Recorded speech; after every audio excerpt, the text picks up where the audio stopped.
Thank you very much, Your Excellencies, ladies and gentlemen. It's a privilege for me to join you at this 23rd session of the Doha Forum, an important platform for shaping collective commitment to peace, stability, and human development. I bring you the warmest greetings from the people of the Republic of Ghana, and I extend my profound appreciation to the government and people of Qatar for your hospitality and continued leadership in convening this global dialogue at the highest level. I also thank you for the privilege to set the tone for this all-important discussion.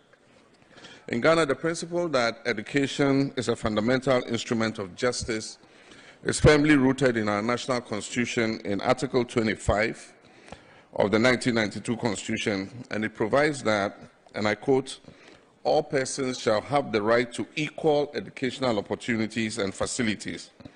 With a view to achieving the full realization of that right, basic education shall be free, compulsory, and available to all. This foundational article captures the soul of our national commitment that education is not a privilege, nor is it an afterthought of government policy, but an inherent right, a necessary condition for the dignity, empowerment, and full realization of every citizen. This constitutional declaration reflects a universal truth that education is the purest expression of justice, especially in times of crisis. Our meeting here today is taking place in a world that is confronted with multiple overlapping crises, conflict, economic shocks, climate instability, pandemics, and growing social and economic inequalities. These crises do not only disrupt economies, they disrupt childhoods, They do not only destroy infrastructure, they destroy the dreams of our children. In such times, education must become the battleground for justice. Education is justice when it ensures that a child uprooted by conflict does not lose her dreams or her future. Education is justice when a child living with disability receives targeted support in order to thrive.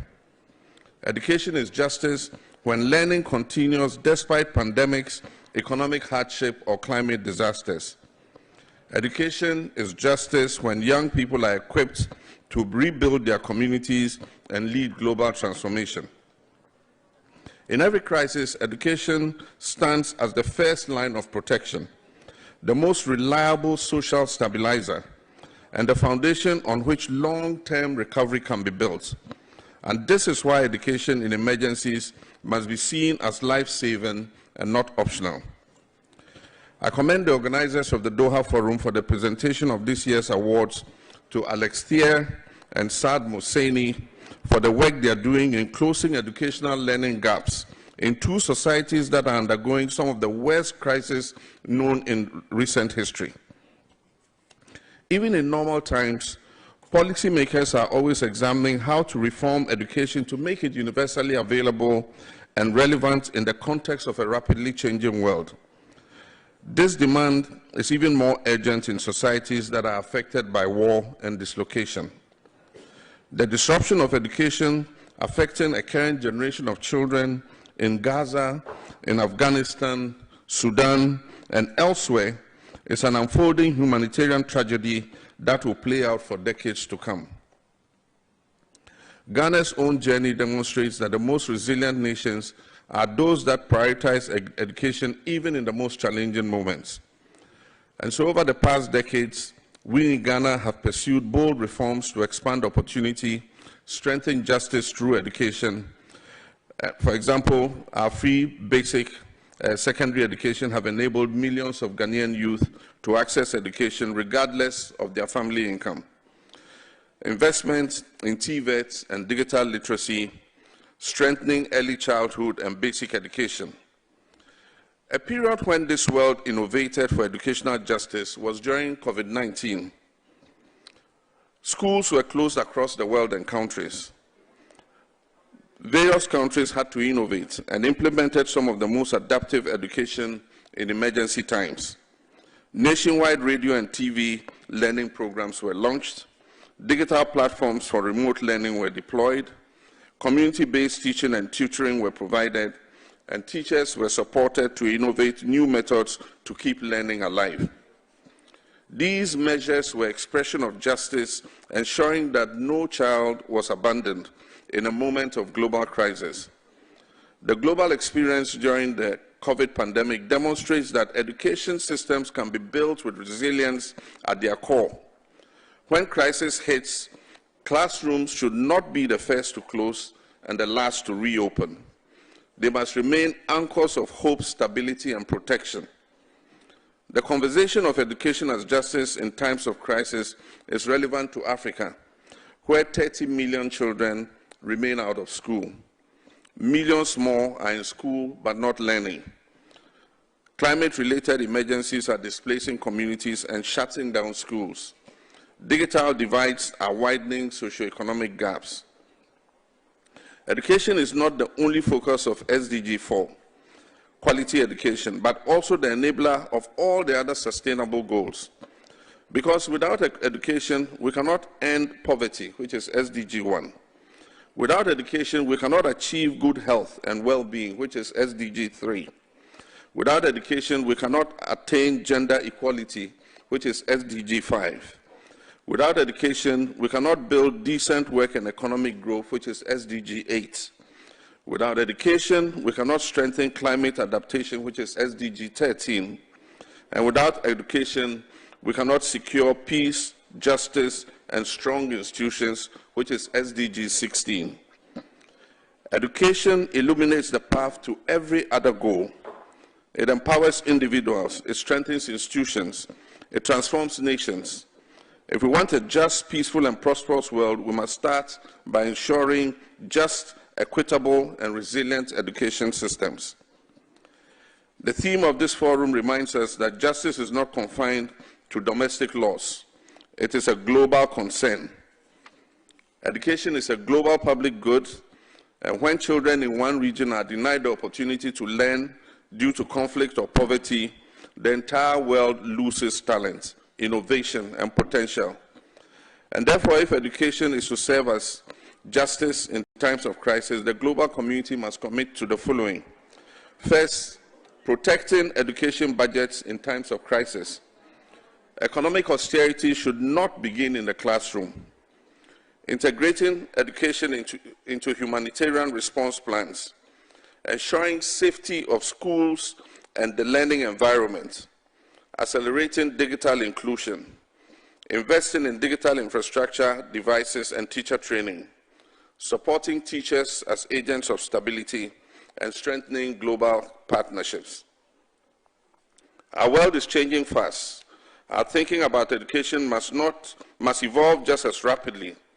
Education today must prepare young people to adapt to climate shocks, navigate digital disruptions, participate in democracy and governance, contribute to peaceful societies, and compete in a global economy that is increasingly driven by technology and innovation. Education must be transformational, not transactional. It must be equitable, not exclusive. It must be forward-looking and not outdated. This is the justice we owe our children. Justice is not only delivered in the courtrooms, justice lives in the classrooms.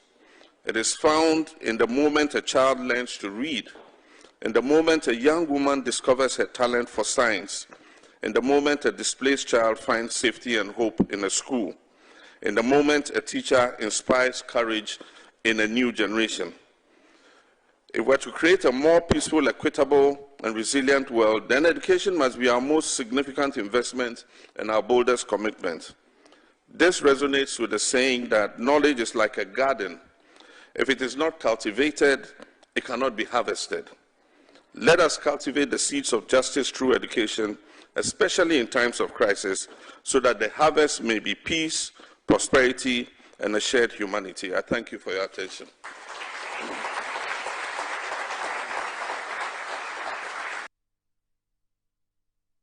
When you came to office, the distress that this road caused the public and the concern, you directed that the finance minister carry out whatever he can do to make sure this contractor is paid.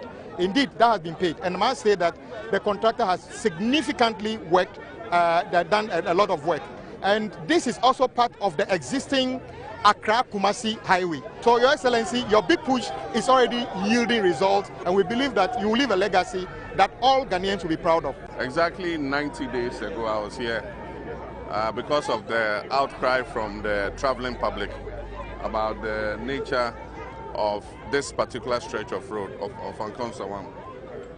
When we came, we met a road that was moving at a snail pace, and there were many constraints associated with what was happening. But the major one was non-payment for work done for a very long time. And so, of course, I ordered the road minister and the finance minister to make sure that payment was made to the contractor. And so more than $70 million was paid to the contractor. And I promised that I'll come back after 3 months to come and see the progress of work that has been done. Today is exactly 3 months since I last came here.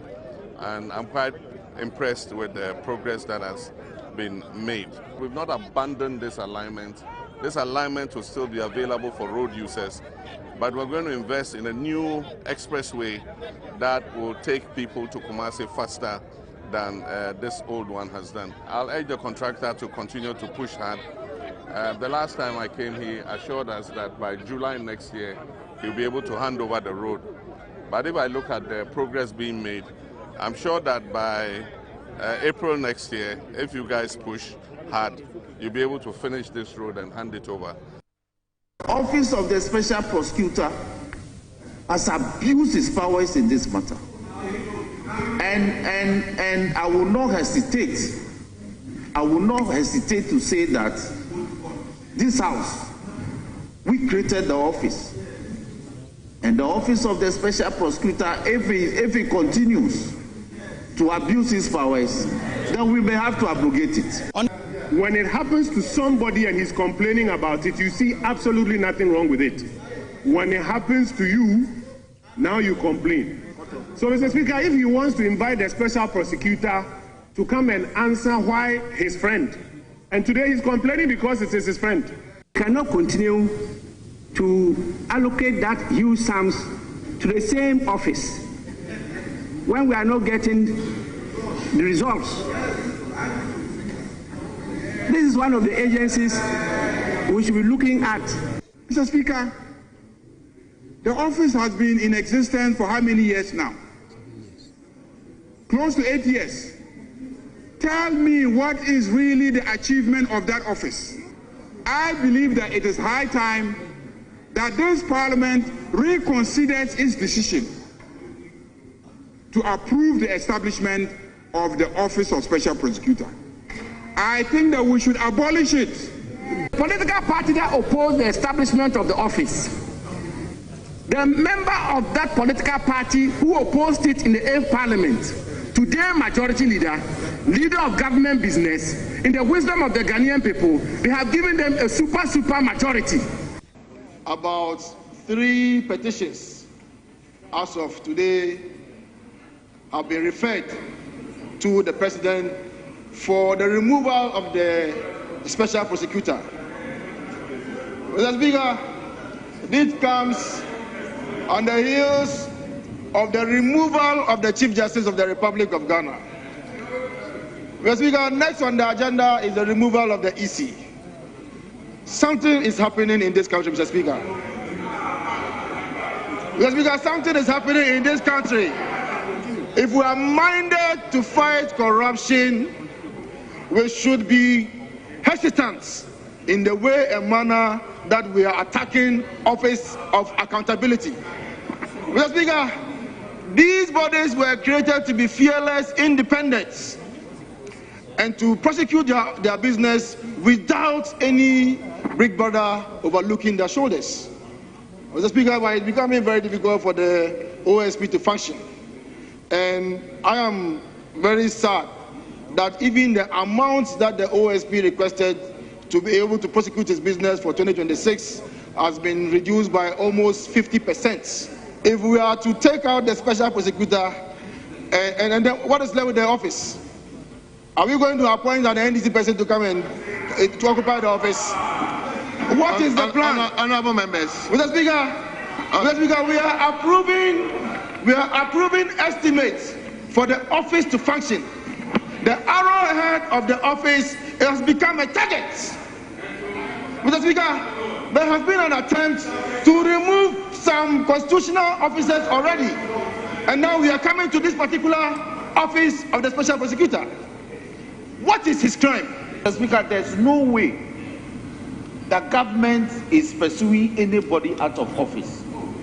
There's no way. That cannot be a statement of fact on this floor. Citizens have rights to petition, and they must have done that. It does not constitute a removal. So don't make that suggestion. We are approving the estimates for next year's operations for the office of the special prosecutor, not the special prosecutor. So this attempt to malign government at the slightest opportunity must not be countenanced. Should I feel frustrated and resign? In my life, when I take on the reins to do something, I do it to the best of my ability. You see, I'm a young one. Me de me cry about for it. Me hear the me to me. I'm reswa. Eko.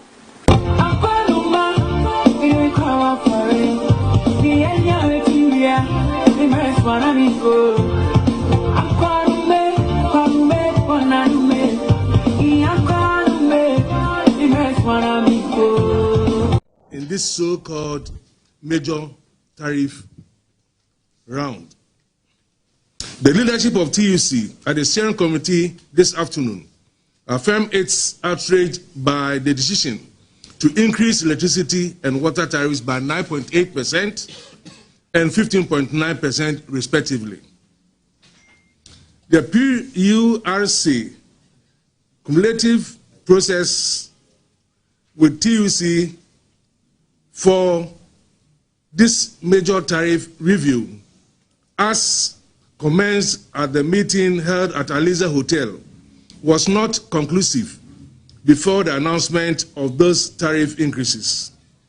The PURC had sent a message to engage the TUC over the tariffs on Monday, December 8th, only for the Commission to miraculously announce the tariff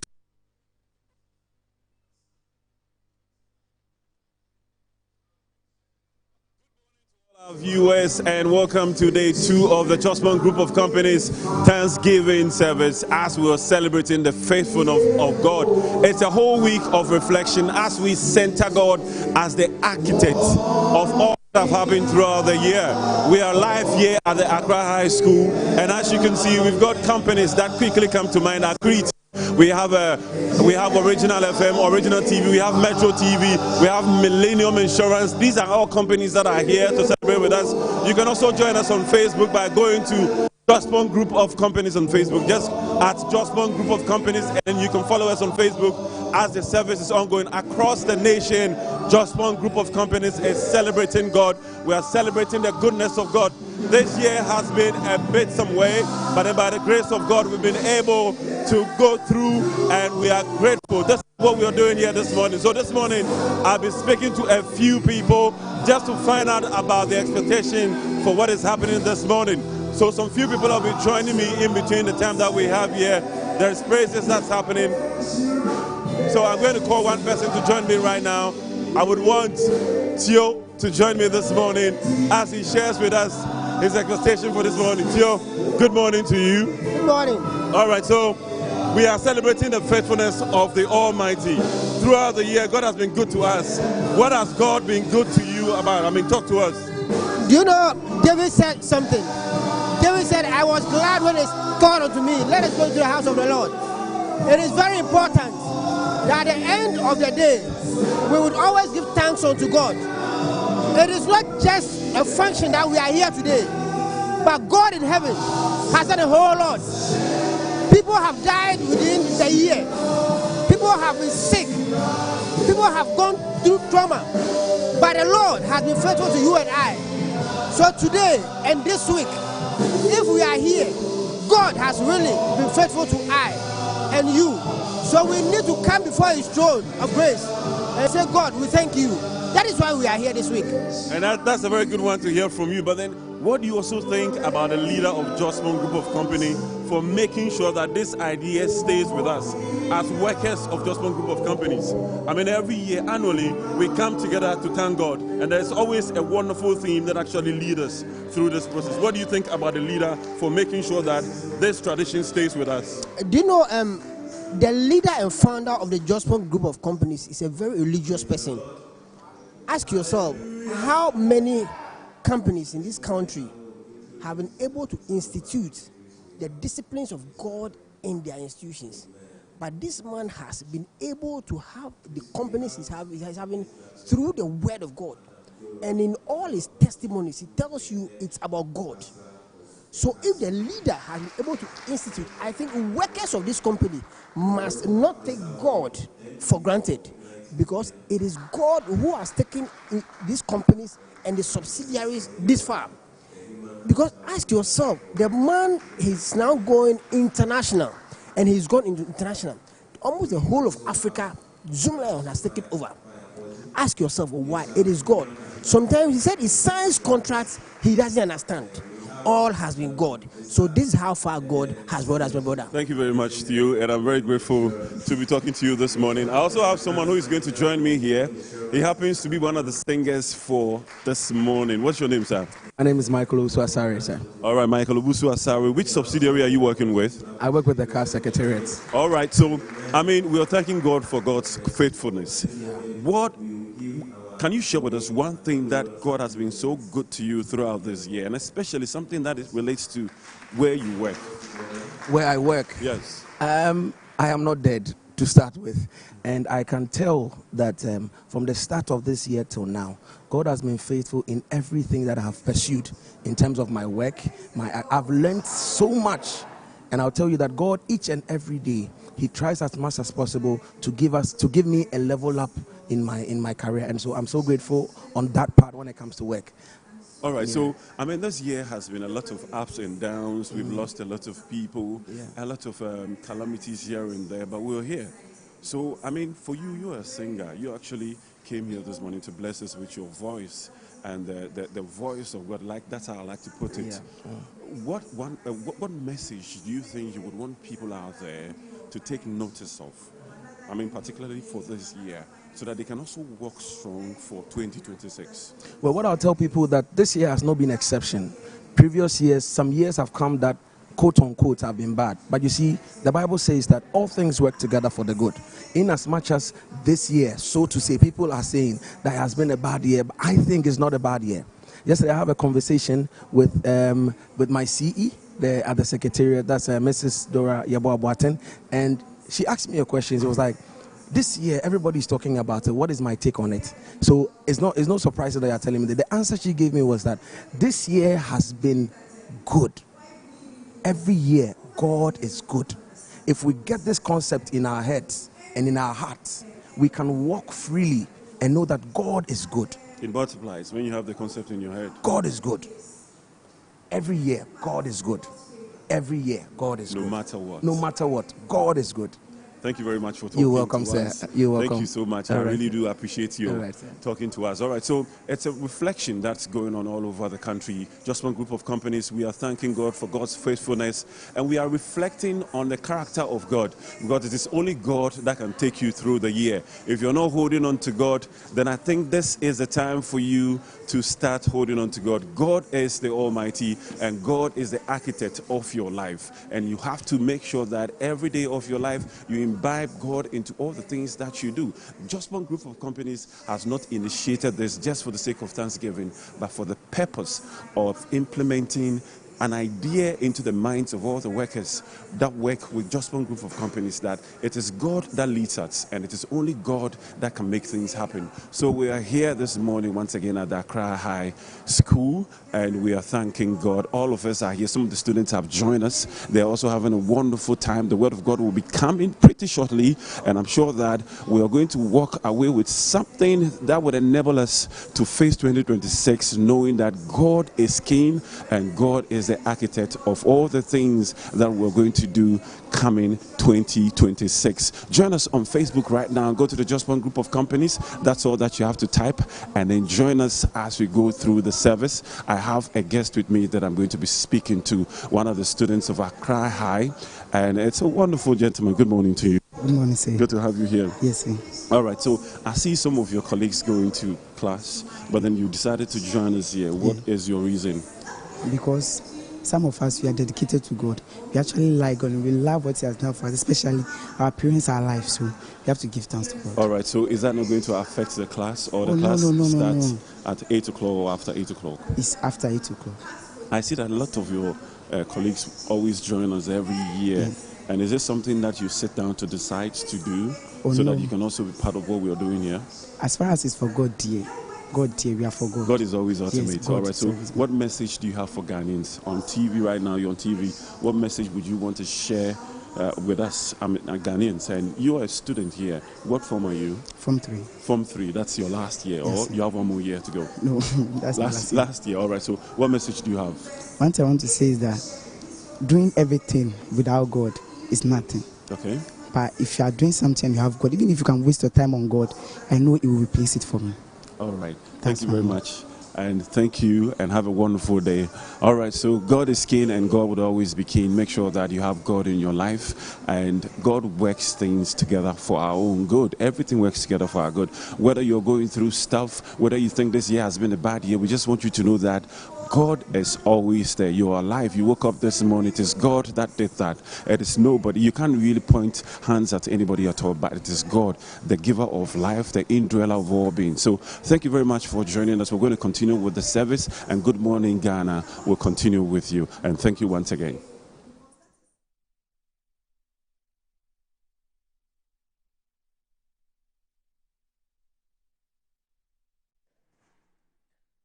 Yeah, it's all about the Jospon Group of Companies annual Thanksgiving service. Event is coming off from the Accra High School here, just behind us, and we'll bring you some excerpts of that. And so on this note, I want to say good morning. Good morning. Thank you very much for tuning into the show. This is Good Morning Ghana on Metro Television. The show is also live on 94.1 FM. My name is Audu Moro, and it's always a pleasure to come your way to beautiful, beautiful Tuesday morning. And this indeed is a day the Lord has made. Indeed, we're glad in it. And we want to say a big thanks to the Almighty Allah, the Almighty God, for giving us this rare privilege of returning here to join the nation's conversation on the big issues that are happening in our dear country, Ghana. And so once again, I say, Assalamu alaikum wa rahmatullahi ta'ala wa barakatuh. So, should I head a look at what the newspapers are reporting this morning? And Daily Graphic is what I'll start with, as always. And it says that portable lab unveiled for basic schools. There's a STEM box to break barriers in science education.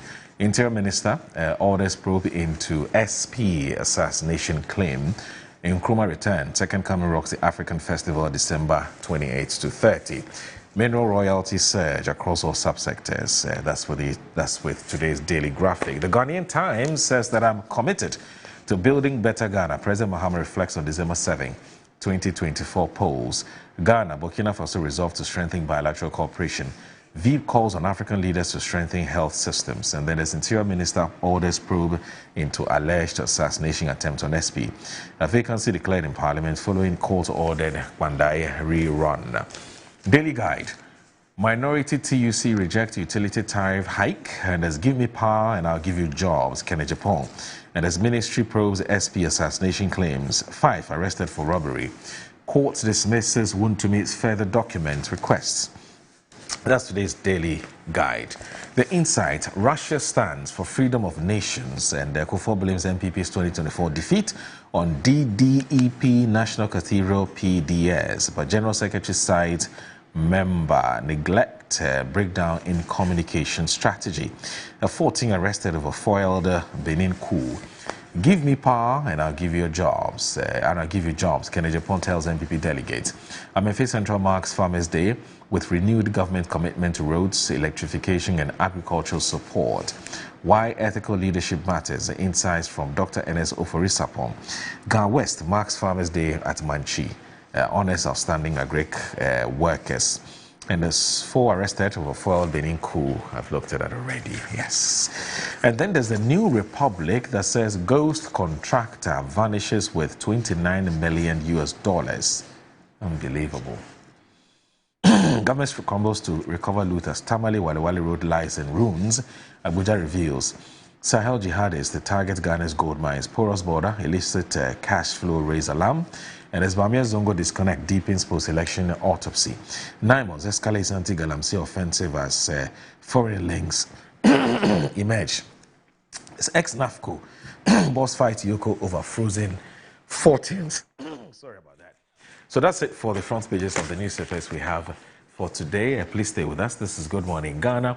But I'll let you in on our guest for today before we take that breather. So who are paying us a visit today? So there's a man who I'm sure is going to be his first time on the show. And that's Bernard Oredu.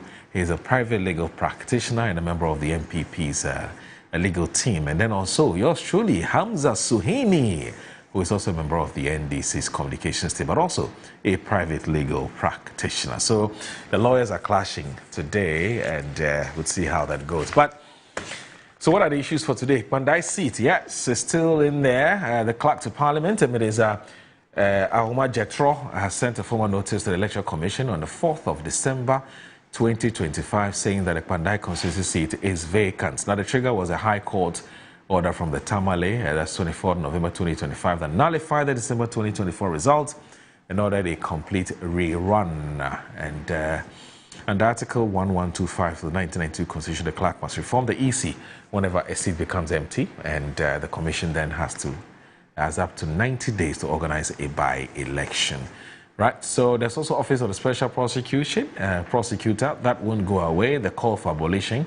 In a Thursday debate, Parliament has voted unanimously to scrap the OSP after 8 years of operation. Well, we'll see how that pans out. What else are we looking at? So utility tariff hikes spark backlash. Yes, the Public Utilities Regulatory Commission's new electricity and water rates have also triggered protests from trade unions and businesses and a section of the public who say the increase will erode the modest 9% wage adjustment recently granted. So, yeah, as always, it promises to be very exciting and very intellectually stimulating, promises to be riveting, very productive conversations about Ghana. Stay with us. This is Good Morning Ghana. Check out what's on Metro TV online.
Sometimes the unexpected happens and the hero falls down in his own story. But he needs not stay down for long. Cosmopolitan Health Insurance is your trusted health partner. Whether an individual building a business, with Cosmopolitan Health Insurance, your medical care is our concern. For the best health insurance solutions for corporate institutions, groups and associations, families and individuals, choose Cosmopolitan Health Insurance from our over 700 accredited health service providers nationwide. Call us on 0302 540 668 or 0501 678 547 for all your health insurance solutions. Cosmopolitan Health Insurance, your medical care is our concern. I'm a branch manager. Of course, I accept only quality and affordable printed souvenirs for my promotional campaigns. I'm the head of academic affairs of a very important institution in Ghana. Of course, we only deal with quality, reliable printing companies for our institution's printing materials. I'm talking about appointed time printing. Appointed Time Printings. We take pride in our extensive print scope that transform your ideas into captivating visual masterpieces. We delve into the core objectives and vision of each print project. Precision printing is at the heart of our printing process as we meet your tight deadlines. Our rigorous inspections, color verification, and overall printing excellence are assured. 20 years of printing excellence. It's always a pleasure working with you to create a vibrant, dazzling printing experience that gives you a masterpiece. Appointed Time Printing, your world of quality and affordable printing. Brush, brush, brush, brush, brush, brush, brush, brush your teeth. Brush, brush, brush, 2 times a day. Brush with Kel-Kit. Hello, my friends. My name is Kel-Kit Toothpaste. Wow. I was made to be gentle on your gum, but protected. I will protect your teeth from cavity, make your teeth whiter, stronger, keep your mouth fresh all day. And best of all, I'm strawberry flavored. So put on a smile and try me. That's amazing. Just try me. That's my job. If you say so, jump on my brush. Makes your teeth stronger, chicky chicky whiter, chicky chicky stronger. Yay! You did it! I'm glad you like your new toothpaste. Don't forget to brush both day and night. Kel-Kit, happy smile.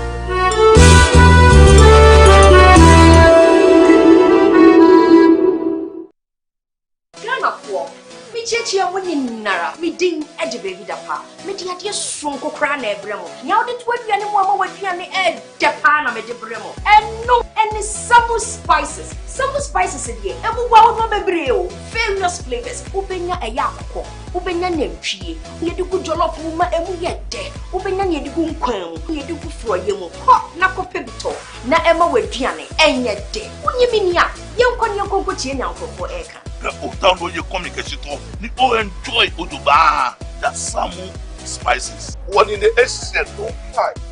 I think get that Samu spices in a sabi daddy so say. Samu spices. Mun Samu spices. Nyama chicken. Samu spices. In Sanaka in Kitwa, measure 10 grams. Your chicken, spaghetti, garlic and ginger, stew, and jollof, and the flavors of Bebre. Samu spices. Yes, Saka. FDIJ jadien kratwe yatum. Ante saba, e wo mo bodi ni ma, nke kwana mo ba. Oh, ko se. Ena me di asemesi o. Kanene pa no, na saa na me so ya na wode me. Edre na adi me nkwa no. Kingdom garlic bitters. No, mo benefit him. Me benefit wine. Oso kwato wo de. Abrewa, this mama abrante me shuve. Wonante kakra na wabre. Nom Kingdom garlic bitters ene ne capsules. Nenya hoden abrebia. Kingdom garlic bitters ene ne capsules. Asembia nye ho. Edebe no hu ama wani agise. Senior na me wife company one personal. Kingdom ginseng power capsules nti. Sesia mpaso aye Kingdom ginseng power capsules. Emani tie ni asumdie befi abrebia. Oba bia o de pu ahaw no. Edro ba kupa wo hia ne tremendous capsules. Tremendous capsules esiesie wo ma wo ye oba asima. Enro yi wo benya bi wo ba bia ye ton nro bia. Kingdom herbal, no challenger.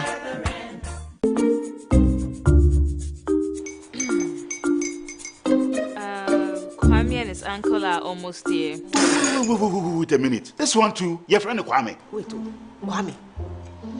As in the same Kwame again? Yes, Mommy. The second coming. Into all this tension just to reintroduce that broke boy from Kaswa. Why would you deceive the family like this again? Now I understand the whole delay. Troll from Kaswa, dear. Why wouldn't he be late? Or be late? Of course.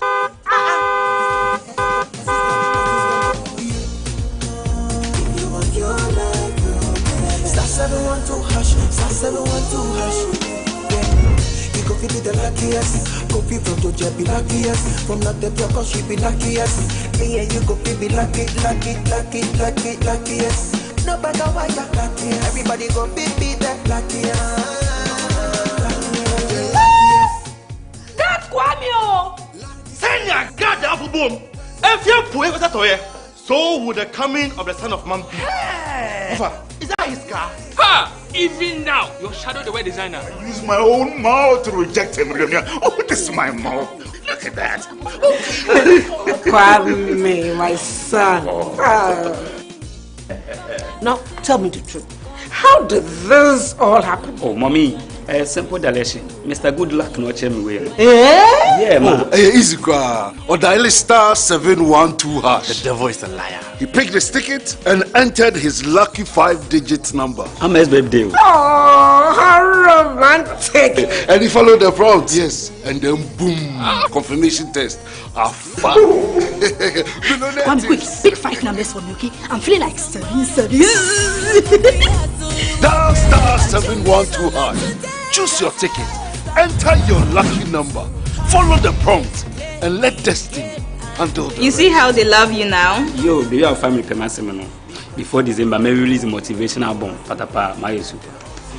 This promotion is regulated by the NLA on the Caritas platform. The biggest cultural explosion of the year is here. The Afro-Brazil Ghana Festival 2025. December 12th and 13th at the Kwame Nkrumah Memorial Park and Mausoleum. It's coming alive with 2 unforgettable days of culture, food, fashion, and music. Enjoy electrifying performances from Fancy Gadam, Adam, Go Get 'Em Episode, Wiyala, Amanziba, Big Twins African Music, and Dance Ensemble. Simon from Burkina Faso. And representing Brazil, Aline Crew. This historic festival is organized by Big Twins African Music and Dance Ensemble in collaboration with the Embassy of the Federated Republic of Brazil in Accra, supported by Ministry of Tourism, Culture and Creative Arts, Ghana Tourism Authority.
Kanangambe airin chokulukutumbo. Kanangambe airin ya kulukutumbo. Kulukudumbo kuluwairuo. kuluwairo nangambe airi ye kulukudumbo nangambe airi ncho kulukudumbo nangambe airi ye kulukudumbo kulukudumbo kuluwairo nangambe airi ye kulukudumbo.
Yeah, you saw her.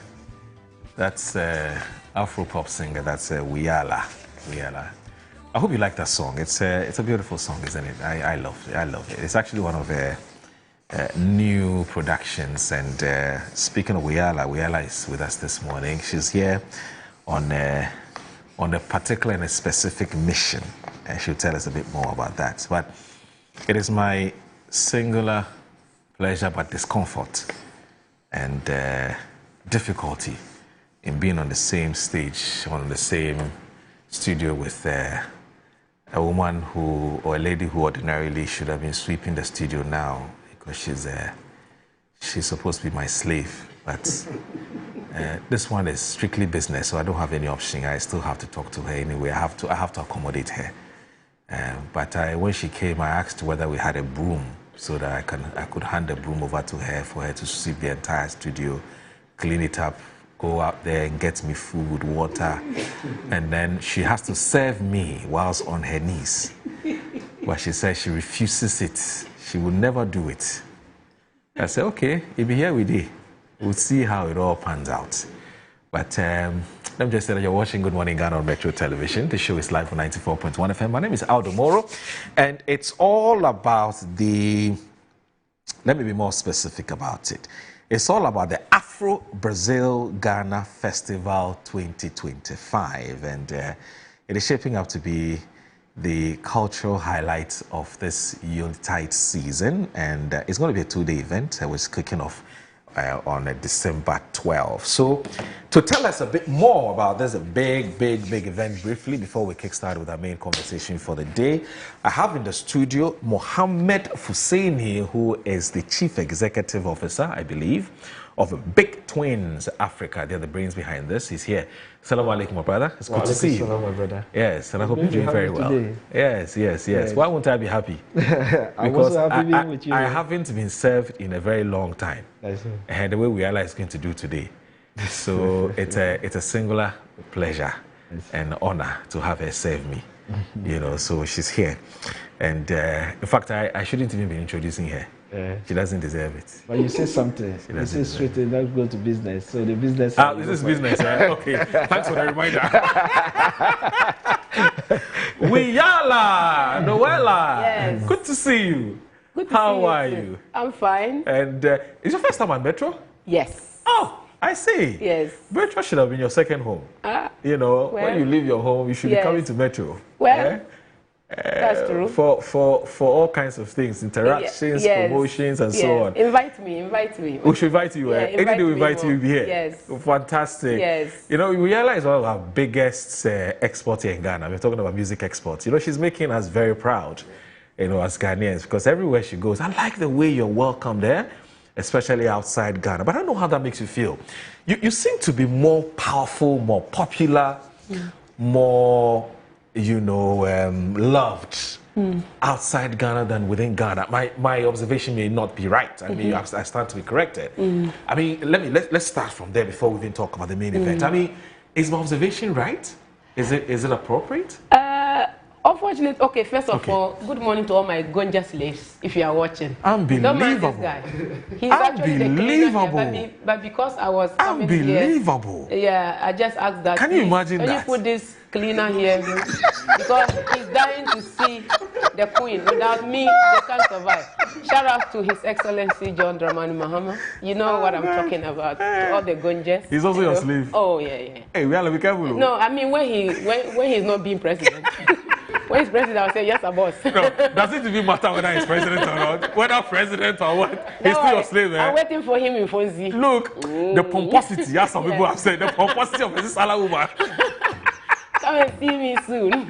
Good to see you once again. Yeah, good to see you. But let's just briefly talk about this observation I made. Because I watch your videos a lot. I mean, when you're out there, it's almost like the whole world wants to see Uyala. Well, I wouldn't say yes and I wouldn't say no. I understand what you are saying because sometimes when you have something precious right under your nose, your appreciation for it, sometimes you will overlook it. It's like, that's why they say right under your nose. So you're looking forward too much. But when I go out there, that's when Ghanaians realize that, oh, yes, she is what we know, like she is who she thinks she is. And outside there, it just re-emphasizes that, yes, this is Ghana. I represent Ghana so well, and I think there's so much confidence in Ghanaians. But on the yes side, it's like Ghanaians. We are. I don't know how to describe us. This question you have asked for me, I'll say it's a section of Ghanaians that think like that. But there's another section of Ghanaians. I would say majority of Ghanaians appreciate what I do because when you go on Facebook, a lot of the comments. The millions of views, thousands of comments you see are from Ghanaians because they know me, they understand what I'm doing, and you can read from the comments that they really, really appreciate. Now, the small section will have to do with the more street or more commercial side. Because sometimes, if you're not able to brand something and package it well, you wouldn't know what to do with it until people outside teach you how to do it. So at the moment, I'll say, yeah, when you feel like this, it's normal, but the people abroad are teaching the few Ghanaians that don't know how to appreciate the valuable things that we have. So that is what some people see and go like, you seem to be more loved outside and not here. That's not the case. It's because this section of Ghanaians still don't understand how to sell a very precious brand like myself. I'm saying this with all authority. I believe I'm good enough to represent Ghana, which I already do. And it just takes a little bit of more time for Ghanaians to truly understand how to package some of our export when it comes to music or whatever. So the world sometimes have to teach us these lessons. Right. So when I go out there and I get the love and appreciations, a lot of people that didn't understand what to do with the likes of our craft are now getting like, okay, so this is how to do. So this is the answer I can give. But I would say Ghanaians appreciate me. It would be unfair for me to say they don't. They do. Yeah. And then the shows I get invited to are not small shows. For example, Big Twin Entertainment, Afro Brazil, Ghana Festival. And if you are not a certain kind of artist, I don't think these are the events that you'll be mounting stage, because this is serious music. This is music that represents Ghana, truly reflects Ghana's culture, lifestyle, fashion, everything. So if I'm on that stage, you know what's up. Yeah. I mean, as for the stage performance, I mean, so the music is good. Your stage performance is absolutely mind-blowing. It's just too good. It's just too good. But let's talk about the main event. I'm talking about the Afro Brazil Ghana Festival 2025. So Mohammed, your company is actually the main brain behind this. So for that matter, yourself. So why did you? So first of all, what is this event about? And why did you come up with this concept? Yeah, it's during my traveling outside the country. I've been to different places as an artist. So being to Brazil, my third visit to Brazil was 2023, that the Carnival with Abida Buzia, that we came together and organized doing the Carnival in Brazil. And what Brazil have is similar like what we have here. You know, we have a lot of Africans, diaspora in Brazil, who feel like we are Africans, but they don't know how to get in touch with us. As they don't know how they will get in touch with us. And then the idea came like, okay, why we will not do a cultural exchange? Because there's a lot in Brazil, even Ghana can benefit out of it. So, discussing with the ambassador here, that this is what we want to do, Afro Brazil Ghana Festival. And then he said, why not? It's a good idea, but why Afro Brazil? This thing came up because you are the first person that in Ghana, even in Africa, thinking about something. I said, yes, I see a lot going in Brazil. Because that's why 2023, we organized Ghana House in Bahia, Salvador. So the Ghana House encouraged us as, we have a lot of people that we can work, and there's a lot of opportunity. We can do cultural exchange and get our people back to Africa. Because during the 2023, I think there's a lot of people that came to Ghana, even do their DNA test and find out that their ancestors came from Ghana. Okay. And now they are putting their chest that they are Ghanaians. So why we will not continue to do a certain thing that will get back to them and bring them back home? And then that's why we try to make sure we create the cultural exchange.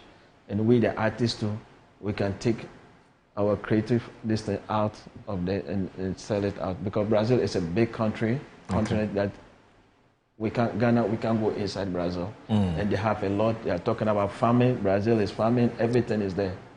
So we have to get close to them and pull them back home. Okay. And we do getting back them is to do the cultural exchange, music, and pull people like Wiala, Amanziba to come together, and then we can teach them that, hey, we need you guys back home in Africa. Okay. Yeah. So how is the event going to look like? What should we expect? First of all, when is it happening? It's happening in Kwame Nkrumah Memorial Park. Okay. Yeah. Why the choice of why the choice of that venue? Hey, when you hear Kwame Nkrumah, anywhere you travel, I think my travel that I start traveling, everywhere you say you are Ghanaian, the first thing that they will ask you is about Kwame Nkrumah. Okay. The first thing that they ask you is about Kwame Nkrumah. Okay. So when they finish Kwame Nkrumah, the second person they will ask is Abedi Pele. Okay. Those are the two popular names, eh? That's two popular names. You see? So Kwame Nkrumah, we decided to do it at Gold Coast. And then the Gold Coast was like, no, the people say, oh, the place is too small. Why will not move it to Kwame Nkrumah? Kwame Nkrumah. He's doing something Afro. It's supposed to be Kwame Nkrumah. We said, no, this is this thing. We'll move it to Kwame Nkrumah. So it's no more Gold Coast. Anybody that watched the first advert was Gold Coast Bar. Now it's no more Gold Coast Bar. It's Kwame Nkrumah Memorial Park. Okay. So there is 2 days event. The first one is Friday. That's on the 12th. It's going to be, we are talking about cultural exchange. When you come, you're going to get a Brazilian food, Brazilian clothing.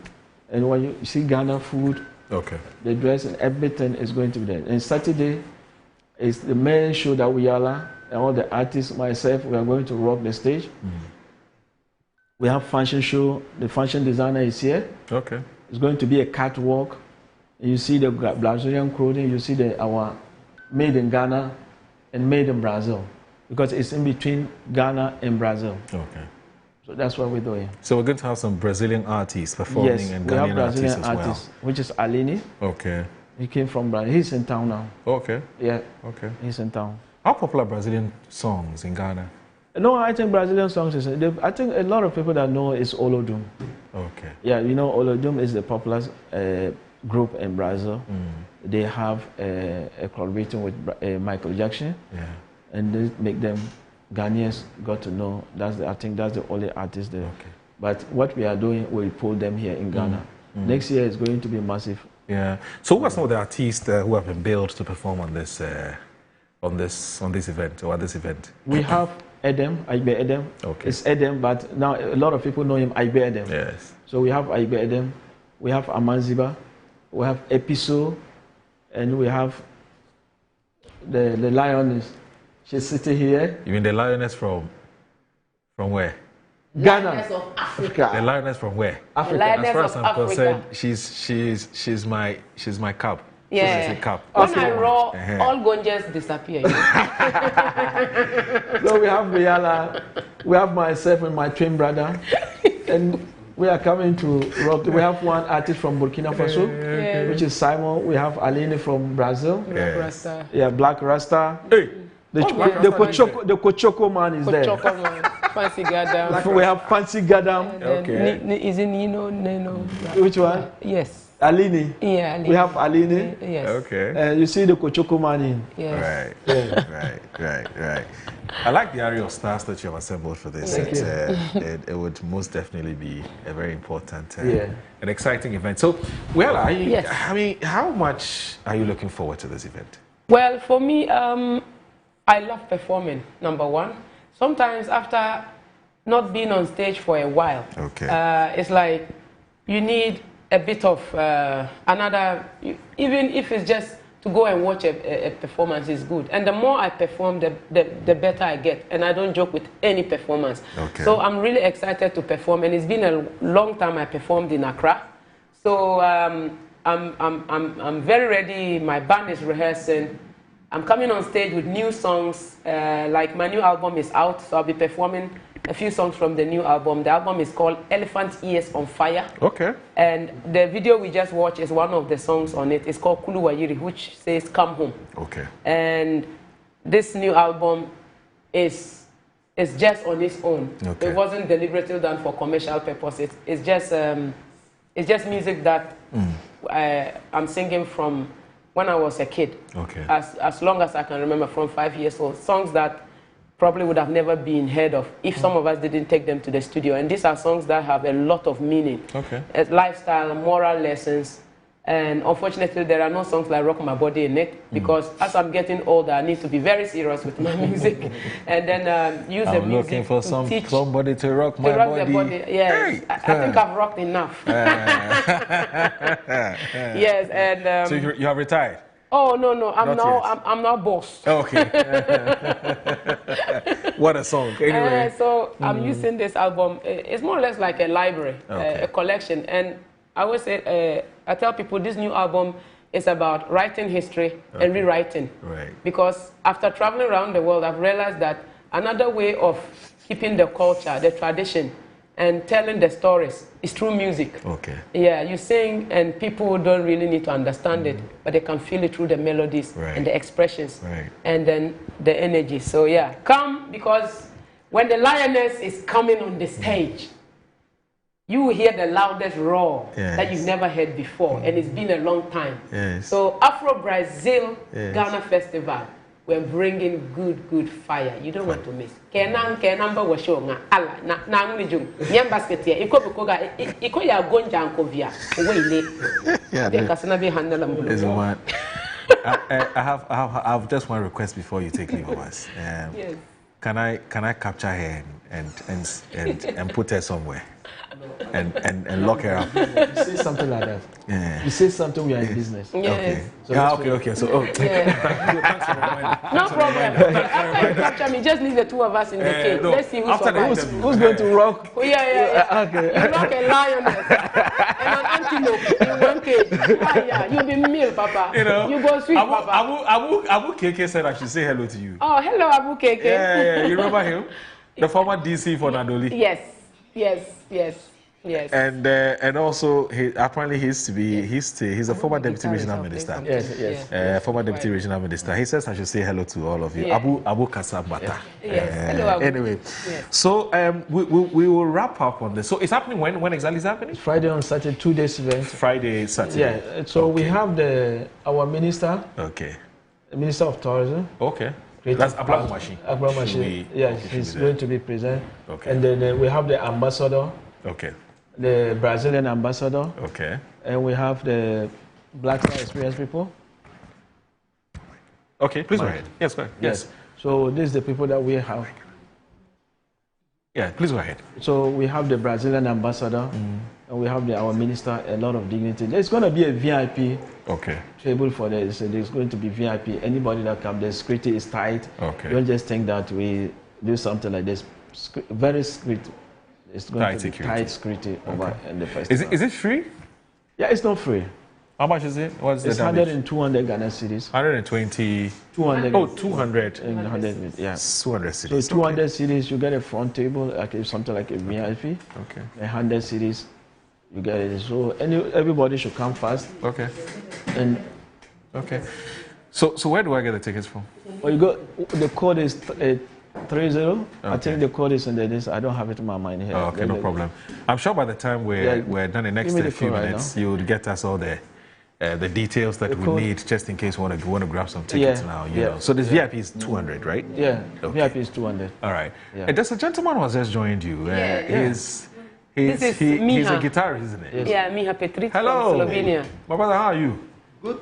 Yeah. What's your name, sir? Miha. Miha. From where? Slovenia. From Slovenia? Yes. Oh, okay. That's interesting. First time in Ghana? Actually, third. Oh, third time in Ghana. I see. Under the auspices of Wiala. Yes. Member of Yaga Yagas. Are you loving Ghana already? Yes. You're loving Ghana? Of course. Okay, that's good. That's good. So what do you have for us? Why are you here? We're going to play a song. Okay. Yes. Okay, what song is that? One of the songs from the new album. From the new album. Another Osibisa classic remix. Oh, that's by nice. Myself and the Yaga Yagas. Okay, we can't wait. Yes. All right, here we go. All right.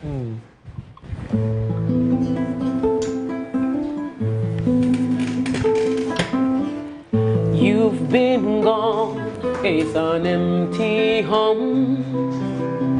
Come on back when you're ready to know. You are always welcome, welcome home.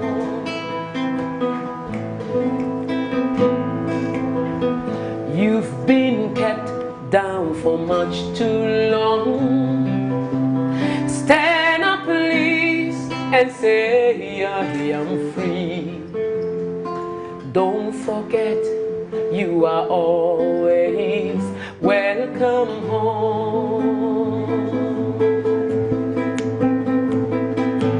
Come with me on this happy trip back to the promised land. All will be happy again.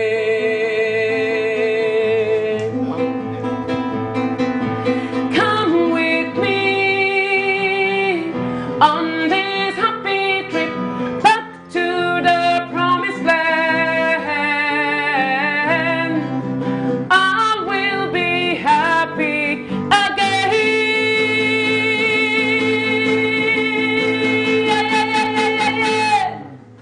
I see. I love this. Thank you. You have made our day. You have made my day. Yes. So I have changed my mind now. I had plans of kidnapping you. Yes, so that you can do your work as a slave. But after doing this, I think that I'll spare you. Anyway, thanks for joining us. Thank you very much. It was really good to see you. And we will be there. Yes. We're expecting you guys there. Yes, I'll be there. Yeah. We'll talk at the backstage. I hear you, boss. Now people are watching us. I hear you, boss. Anyway, so Mohammed Hussaini is the Chief Executive Officer of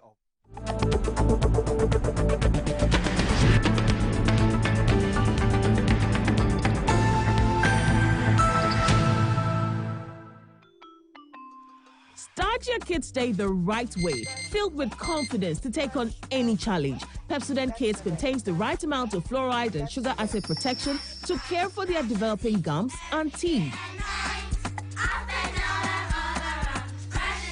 Grab either orange or strawberry so they brush with the sweet flavor they love morning and evening. Pepsodent Kids, giving your children a bright smile for a brighter future. Are you a headmaster, headmistress, parent, teacher, or an educator looking for high-quality textbooks for preschool, primary, and junior high school students? Look no further than Advocate Publishing Company. Advocate Publishing Company is a leading publisher of educational materials in Ghana that publishes very engaging, interactive, and comprehensive textbooks that meet the needs of students, teachers, and parents. Our textbooks are thoroughly published to make learning fun and easy. They are also designed to stimulate critical thinking, problem solving, and creativity in students. Make Advocate Publishing your preferred choice for all your educational needs. Explore our range of textbooks and educational resources. Visit us at the old GNTC yard near Kingsway, Accra. You can contact us on 0503 786 776 or 02408 06354, also 0531 600 360, and connect with us on Instagram, X, and Facebook at Advo Publishing. Don't settle for less. Choose the best. Advocate Publishing Company, empowering young minds one textbook at a time. Thinking Publishing, think Advocate Publishing. In a world where everything is connected, your business's security is only as strong as its weakest link. The growing threat of cybercrime has become an unescapable reality. In 2025 alone, the projected cost of cybercrime is expected to grow to $10 trillion globally, with small-medium businesses disproportionately targeted. Cyber threats have become increasingly sophisticated, widespread, and invisible, placing unequipped organizations at risk of massive damages in a matter of seconds. Meet Virtual InfoSec Africa, Ghana's Tier 1 certified managed security service provider. We don't just monitor threats, we predict, prevent, and respond 24/7. At Virtual InfoSec Africa, we deliver bold and cost-effective cybersecurity solutions tailored to your organization's size and complexity. Whether you're a startup or a national institution, our services scale with your needs.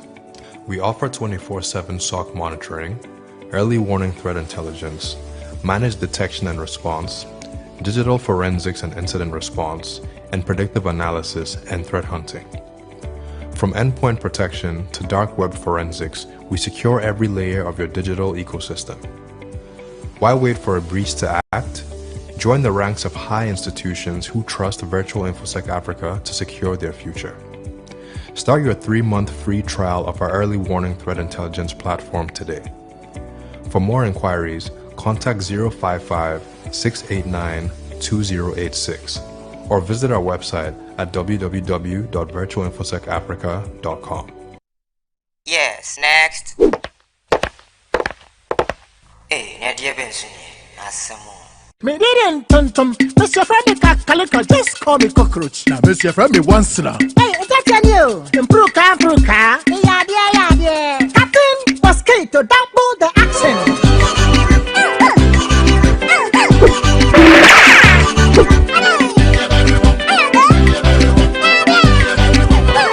Me did this sasso spray. Mr. Friendly sasso quell. Yeah, go to my sasso.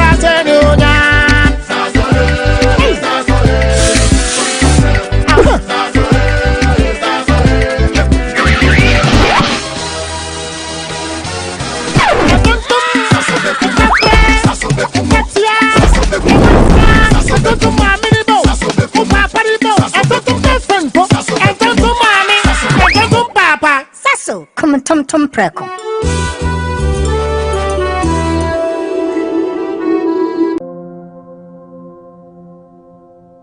Ama, nansi mi general wobin enko ye kwao. Ama ma ye bohu se kontomra akija. Nansi me hu se me nyo basima kra. Ama me kunu ne me into kwankwa. Oh you right. Enye mo ko. Give us JC lecture and the capsules. Ah ye num boom. En ho asem na mo kana. E boa emma ene meme nyina. Ne ma wo ba ye obesima. Na be ma so aye be masima. Ya, we be boa wo kunu. Ama ne giant sa wo de hye ne botum. Na wanyinya na nim tisese ne wo yi chopmo.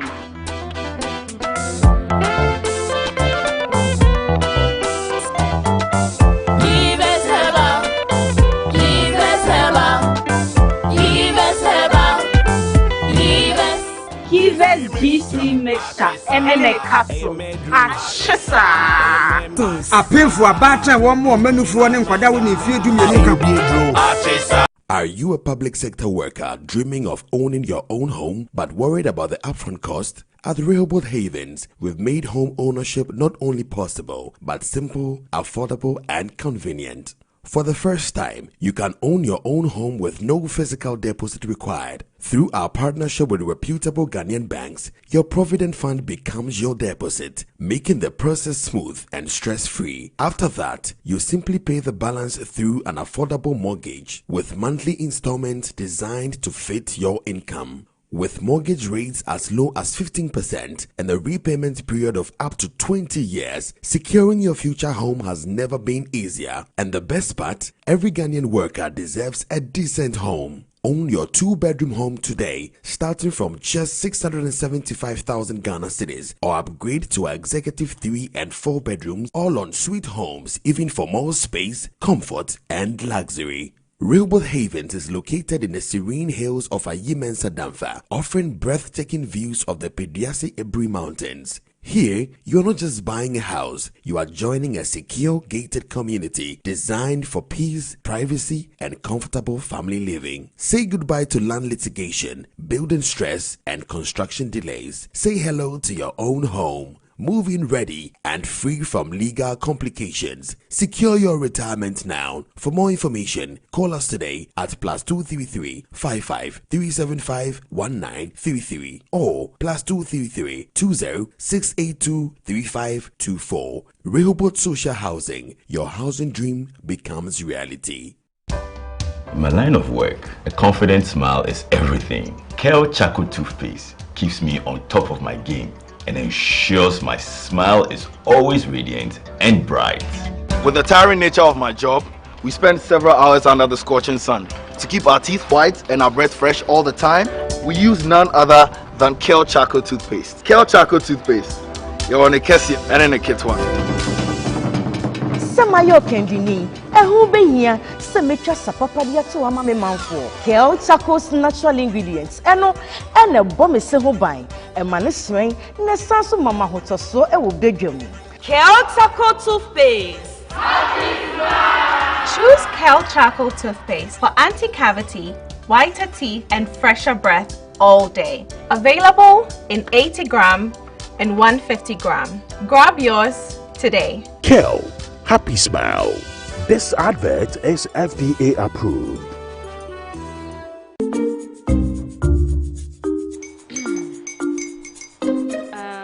Kwame and his uncle are almost here. Wait a minute. This one too, your friend Kwame. Wait, Kwame.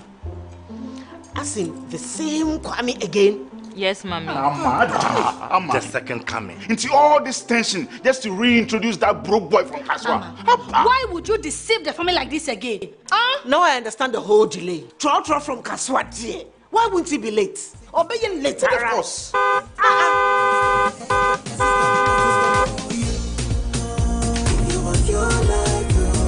Star 712 hash, star 712 hash. You go be the luckiest. Go be from to be luckiest. From not the cause she be luckiest. Yeah, you go be luckiest. No matter why you're luckiest. Everybody go be the luckiest. That's Kwame. Send your God up boom. So would the coming of the Son of Man be. Is that his car? Ha! Even now, your shadow the way designer. I use my own mouth to reject him. Oh, this is my mouth. Look at that. Kwame, my son. Now, tell me the truth.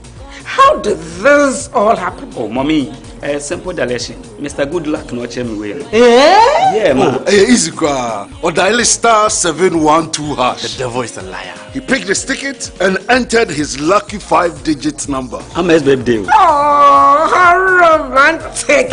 And he followed the prompt. Yes. And then boom. Confirmation test. One quick, pick 5 numbers for me, okay? I'm feeling like 7. Dial star 712 hash.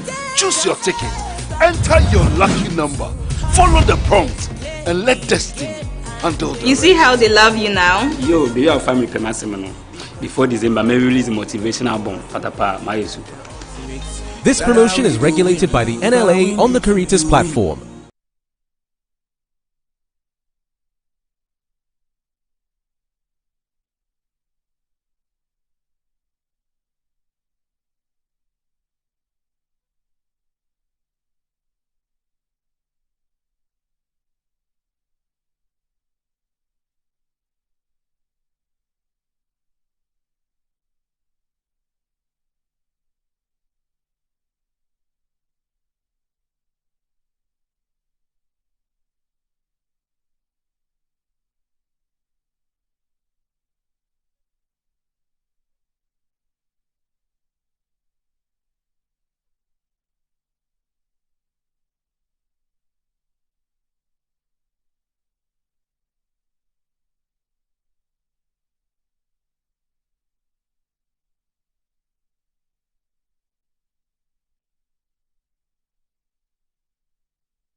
You're live on Good Morning Ghana on Metro Television. The show is live on 94.1 FM. That's on Radio Dial.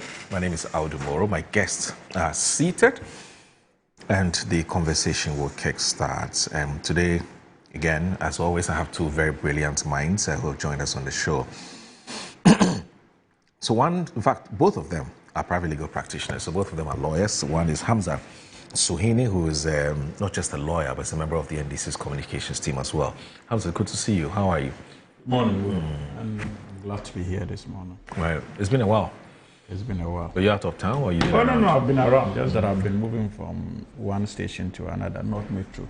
So this week I decided to come say hi to you guys. And after which I will probably take another long break.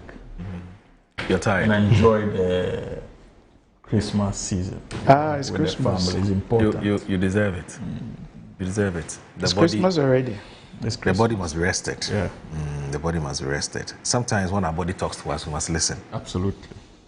Bernard Oredu is also here. He's also a very good friend of mine. He's a lawyer and a member of the MPP's communications team as well. Bernard, good to see you. How are you? Mora, I've been good. Great to see you. I like your shirt. Thank you. It's Thank really you very nice. much. Thank you very much. You know, when you were getting it from me, I told you that I like the colors. you were happy too. It's really nice. And how have you been yourself? Oh, I'm doing very well. You're doing very good. I mean, I listened to some much. of your shows, and That's great. Thank you. Thank you so very much. And this is actually your first time here on Good Morning Ghana. Yes, I think I do the Saturday morning. The Saturday, yeah. Sometimes you appear on the Saturday morning programs. Okay. And so we have a number of issues to look at, and we had an earlier interview, and so it's sort of taking a bit of our time. So we'll try and see if we can squeeze at least 2 or 3 key issues for the next 1.5 hours as briefly as we can. So the first one has to do with the development in Parliament, and in fact, as we speak, the MPP is short of, his number has been reduced by 1, talking about the number of seats that they have in Parliament, and I'm talking about the minority. It's because finally Parliament has taken a decision. They've written to the Electoral Commission, informing the Electoral Commission that the seat is vacant. But if you look at the Ghanaian Times today, it says vacancy declared in Parliament following court-ordered Pandai rerun. And the story is on page 4 of today's Ghanaian Times, as I did indicate. And it says that a vacancy has officially occurred in the membership of Ghana's Parliament following a High Court order directing a rerun of the Pandai parliamentary election. The Clerk to Parliament, Ebenezer Ahuma Jetro, in a formal notification to the Electoral Commission of Ghana issued in accordance with Article 1125 of the 1992 Constitution, confirmed that the vacancy was occasioned by a ruling of the High Court in Tamale on November 24, 2025. According to the notification, the court ordered a rerun of the Pandai parliamentary election after determining issues arising from a legal challenge to the previous polls. The clerk's action follows the official service of the court order on Parliament, whether the clerk was listed as the 4th respondent in the suit. The case numbered NRTLHCE13 or E13-2225 effectively nullifies the tenure of the current Member of Parliament for the constituency pending the conduct of fresh elections. In excess of the power conferred and the duty imposed on the Clerk of Parliament by Article 1125, I hereby formally notify you of the occurrence of a vacancy in the membership of Parliament. The notice stated, the declaration activates constitutional processes that will require the Electoral Commission to take steps towards organizing a rerun of the parliamentary election in the Pandai constituency. The development is likely to heighten political activity in the area as both major political parties prepare to contest the seat once again. The Electoral Commission is expected to announce a roadmap for the rerun in accordance with electoral laws once it receives the formal communications. What do you make of this? What do you do? Moro, good morning once again to your viewers. And let me use this noble platform of yours to say a big thank you to all friends and well-wishers who visited us this weekend at Achimwenchi for the final funeral rites of our late MP, Honorable Ernest Yakomi. And so on behalf of the family, on behalf of the widow Mavis Kumi, we say a big thank you and God bless you for coming. More back to the issue. I think that for me it's quite absurd, the letter by the Clerk of Parliament. We all have a duty to protect the integrity and to insulate certain institutions of state from certain remarks, comments, and probably public ridicule. In as much as you have a mandate to carry your duty, you ought to consider the circumstances prevailing. More, we are very much aware that there is a motion for stay of the execution of the judgment before the High Court, Tamale. Okay. It is also the case that an application for certiorari is pending at the Supreme Court. Right. All these applications seem to impugn or attack the judgment of the High Court, Tamale, in respect of the Pandai by-elections. What this clerk, through this letter, has done is to give effect and to put into execution the judgment of the Pandai High Court, which is a subject of 2 applications. The first application is a stay of execution pending the hearing of the application. And the second one is a certiorari application seeking to impugn the integrity of that particular judgment. So when you have these 2 applications pending before court, it is always right and proper that even though the law may have mandated you to carry out an activity, you should wait for the outcomes of these applications. So for instance, the Clerk of Parliament has gone ahead to write to the Electoral Commission. The application for stay of the execution of that judgment is tomorrow at the Tamale High Court. If it so happens that the judge decides to stay the execution of that judgment, what would have happened to this letter?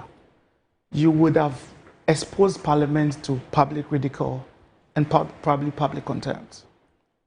In the event that the judge refuses the application for stay, people will be right to say that, well, did you know the outcome before the application was even moved?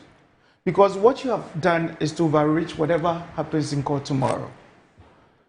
If the judge decides that I will stay, people would have the right to say that, well, he knew all along that the judge was not going to stay the application. So that is why he did that. Because whatever happens in court tomorrow, or whatever happens in court at the Supreme Court on the 16th, the motion for certiorari has been fixed for 16th December, and the stay of the execution for the judgment is tomorrow. Whatever happens tomorrow, or whatever happens on the 16th at the Supreme Court, have direct consequences on this particular letter. Because if the court decides that it is going to stay the judgment, it means that this particular letter has no effect now.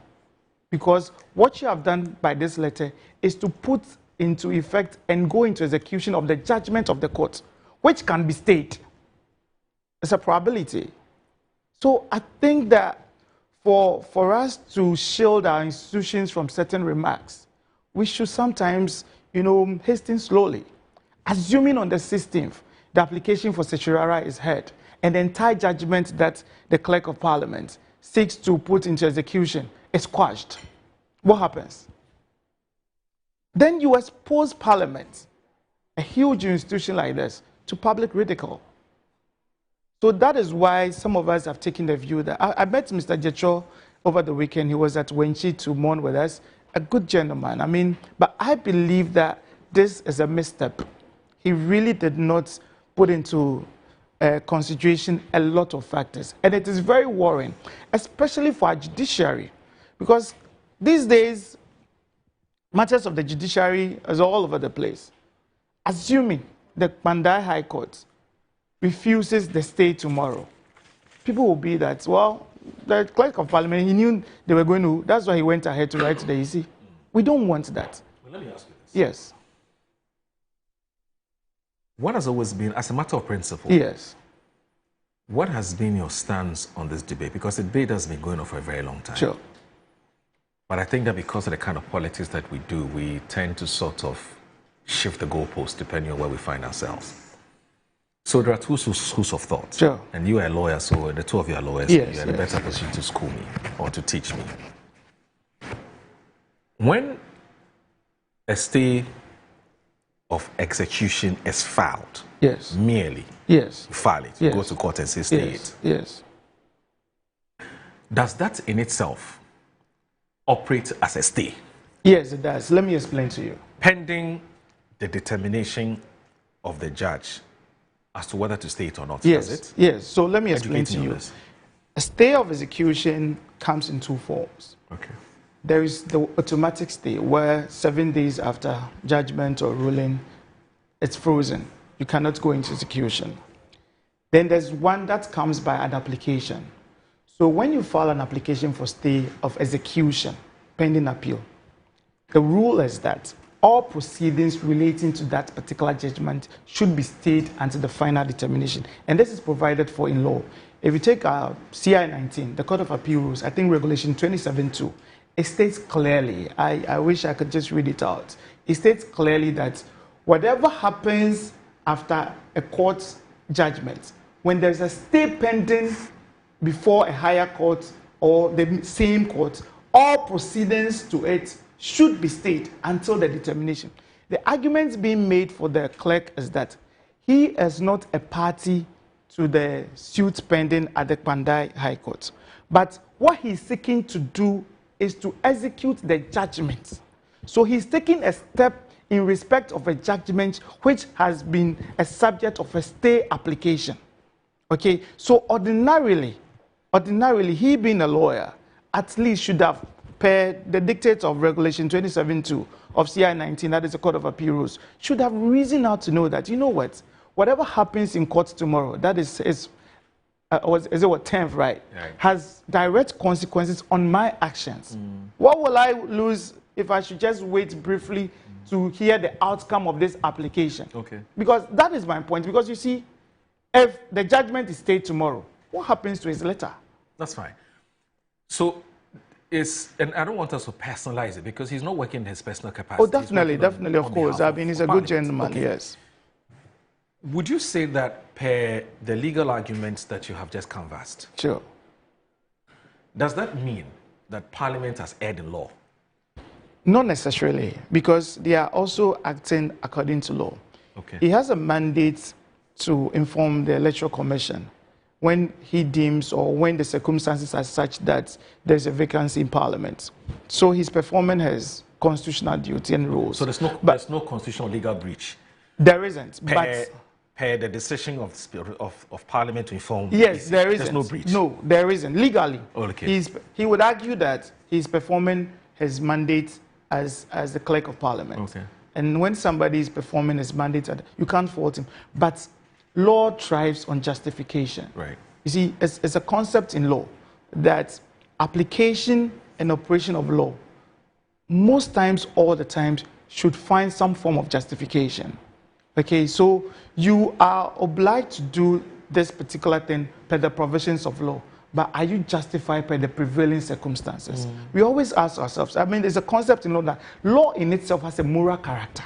That is what we teach us today. Law in itself is not just law, it has a moral character. So if the offense of stealing, if you steal, you have committed an offense of stealing, you can be jailed. But morally, it is wrong to also steal.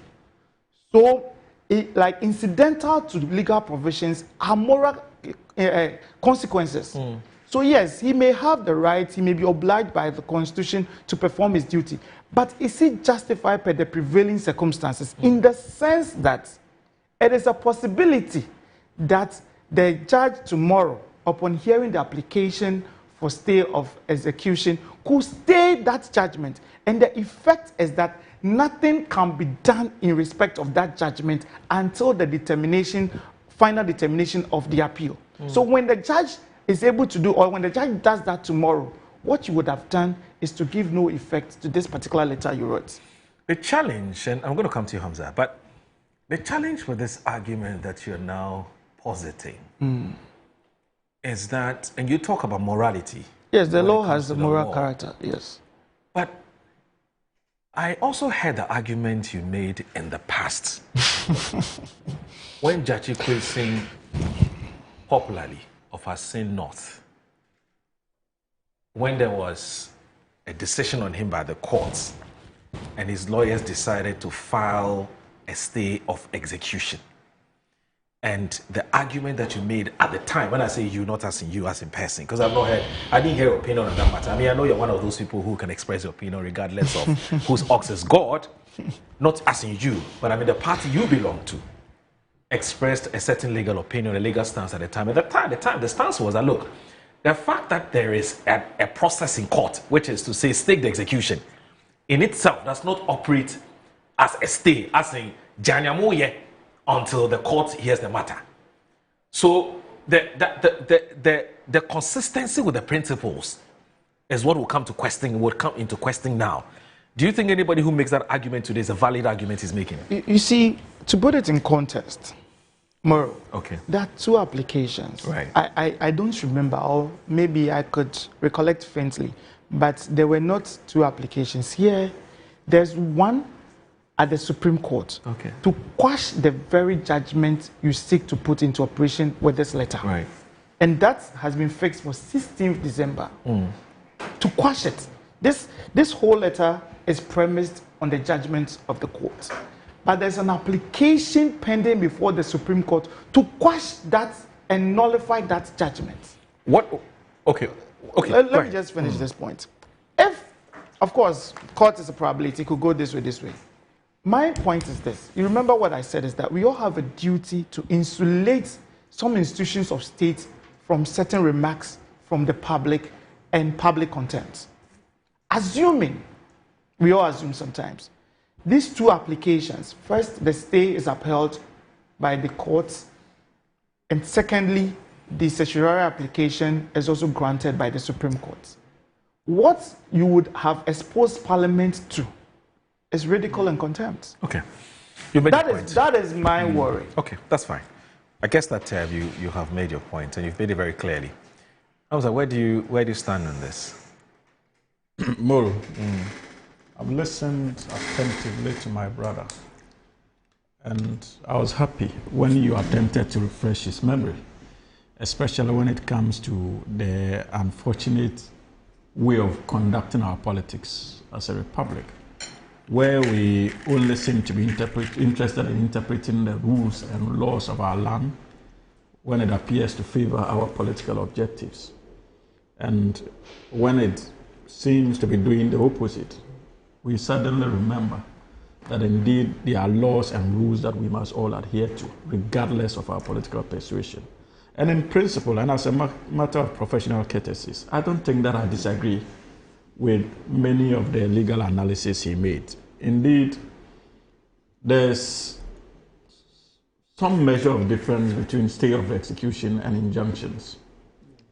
And so I have always been against those who claim, especially when it comes to constitutional bodies, that when a constitutional body or person mandated under a constitution to perform a certain rule is doing so, and you go to any of our courts seeking an injunction, the fact that you have presented an application for injunction in itself should not operate as a stay. And I was happy when in the Vincent Asafua case, the justices made that distinction in terms of when it comes to his application of constitutional bodies, where it was clearly stated that an application would not operate as an injunctive relief or to prevent any state institution or a person mandated under our constitution to perform a certain rule from doing so. But you see, we are dealing with stay of execution. And it is law we cannot do politics with. I would be interested to have the Panda MP removed from the chamber of the House. But I also must be minded and guided by the 1992 Constitution and our court ethics and practices and many other statutory obligations that we all must adhere to. And that is why I also, in all honesty, found the letter a bit strange. Because if you remember, when the High Court passed the judgment and there were calls on Speaker Alban Bagbin to declare the seat vacant, he indicated in his ruling that references to CI 19, there was an automatic stay of 7 days, after which he would be able to proceed to declare the seat as being vacant. And so declined the invitation by the majority to declare the seat vacant in tandem with our laws and in sync with CI 19. Moro, so yesterday when I saw the clerk's letter, and if you look at CI 19, especially Rule 27.2, it is stated clearly that an application for a stay of execution ought to operate as a stay of what we call execution itself. And so you are more or less barred, and this is statutory. So you are more or less barred from proceeding to take action on it. I would have wanted the clerk to take a cue from the Speaker and refrain from actually proceeding to declare the seat vacant. After all, 16th December is not far. Let us listen to the High Court today, tomorrow, in terms of the application for stay, and hopefully on the 16th of December, then a decision could have been taken by the Clerk of Parliament. But that is the beauty of the NDC politics. I could have sat on this table and attempt to justify the letter being written by the clerk declaring the seat vacant. And I think that is the ethics the NPP needs to get from the NDC. In all honesty, let us put our partisanship aside. But every step of the way, the NDC finds a way of demonstrating that when it comes to the laws of our country, we would privilege those laws over and beyond that of our parochial partisan interest. And that is why in the last 8 years, when references were made to the Jeju Kwesi matter, and the way the likes of Atufos and Honorable Dr. Now were treated, we cautioned that we all needed to be careful about the standards we were setting. My friend here was missing in the discourse. The NPP found absolutely nothing wrong with the high-handedness that was being exhibited in Parliament and even at the executive level. So when you set precedents that are dangerous, there's the tendency for state actors who are not political in nature, because the clerk is not political in nature, to be forgiven to conclude that since this is the precedence, let's go according to that precedence. And I've just given you an example that Speaker, whose leanings are known, resisted the temptation to declare the seat vacant, even when the majority side demanded so, or some leading members from the majority demanded so. Right. So I agree with you that in terms of law, this is a bit problematic. Yeah. The declaration could have waited. But like you have also indicated, the gentleman is also covered. That is the clerk. Under Article 1125 of our Constitution. And so his declaration is also not unlawful. It's clearly within the law. And if you say that a subsequent decision by the High Court or the Supreme Court will ridicule his declaration, I don't think that I agree with that conclusion. If at the end of the day, the High Court is of the view that, look, I am granting the stay, it does not in any way ridicule his position. It is simple. Parliament will obey the law. And how will obeying the law constitute an act of ridicule? So I was struggling to understand that logic. Because the clerk is empowered under Article 1125 to do what he has done. Now, the High Court proceeds to say maybe that I am granting the stay. And by virtue of that decision, it nullifies the declaration by the clerk. Parliament would be enjoined under the laws to respect it. And if Parliament does so, it is not ridicule. Obedience to the law is not an act of ridicule. But you also agree, and as you said in your initial comments, that it would have been tidier. Yes. I am simply saying that in line with our democratic ethos and also court practices, one would have desired, especially also making references to CIA 19, Rule 27.2. Yes, it would have been nicer that perhaps the clerk decided maybe to pause a little. After all, it's just tomorrow. After all, it's just tomorrow. So, but we have one objective as a government and as a party. And I always make reference to that point, Boro. We went to the good people of this country with a promise to reset the country for the better. And so we will not sit on platforms of this nature and seek to pass excesses of state institutions when we can seize these platforms to prompt them to act in tandem with expected norms, and in most cases to our rules and regulations and laws. We will not behave like the New Patriotic Party.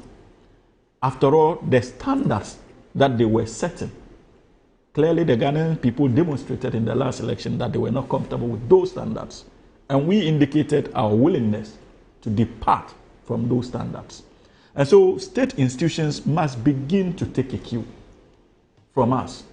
There can be people who work within these institutions who can be forgiven to conclude that what was happening in the last 8 years would be allowed to happen under this regime. But that is not going to happen. Okay. And my brother should this morning be thanking God for the reset agenda. You see, we are not clashing. We are agreeing in principle. And that is what it should be. The NDC is convinced that if the seat is eventually declared vacant, or if they are being unsuccessful in their attempts to reverse the decision of the High Court, we will win the Kpanda. I'm told you're already on the grounds. Yeah, we are on the grounds. We will win the Kpanda.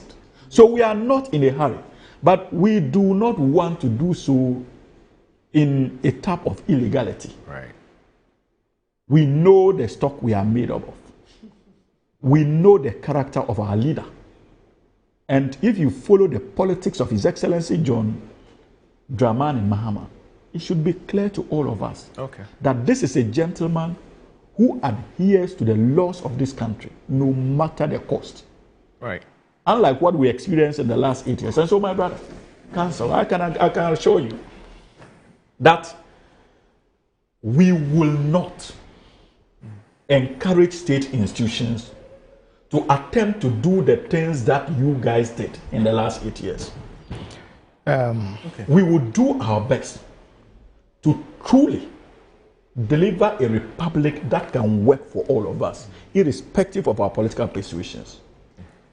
And I can only hope and pray that many of you would find the courage to be part of that system and actually protect it for the benefit of not just us, but our kids as well. Is it more? The research agenda is on. He says the research agenda is on. I wonder what is there to be researched in a way, because he held a certain view in the past, and he's been consistent with those views. Isn't that a research? You see, Moro, when it comes to positions, compliment him small. Oh no! I mean, I'm going to do that because you see, the truth is that principles are principles. Yeah. Principles have no colors. Principles are neither NDC colors or MPP colors. When we were even in power, there were people amongst and within our ranks who came out on numerous occasions to voice out certain things that they believed that was not proper. Take things like betting tax, the debt exchange, issues of cathedral. There were times that we had even about 70 plus members of parliament of the MPP calling on the president for the removal of the finance minister. So it is not as if all of us or nobody ever came up to express a contrary opinion to the position that probably was an affront to government's position. So it is not new for an NDC person in the person of my friend here to adhere to legal principles. It does not make NDC a better party over MPP just because this is the truth and he's agreeing to it. Okay. It's been done in the past and it is nothing new. Okay. Moro. Yeah. You see? I thought you said you I have the right of reply. It is only you see, it is that lack of appreciation and humility that continues to destroy the New Patriotic Party. And their oversimplification of things that they shouldn't simplify. Right. Look, Muru, when you made references to MPs calling on the finance minister to resign, it was intended to pursue the parochial objectives of the New Patriotic Party, which was to win power. That's why some of you came out. Don't say that. This was a chorus we sang for years. You didn't join until you could see the telling effects of his incompetence, recklessness, and the consequences it was going to have on you in that election, that you began speaking out.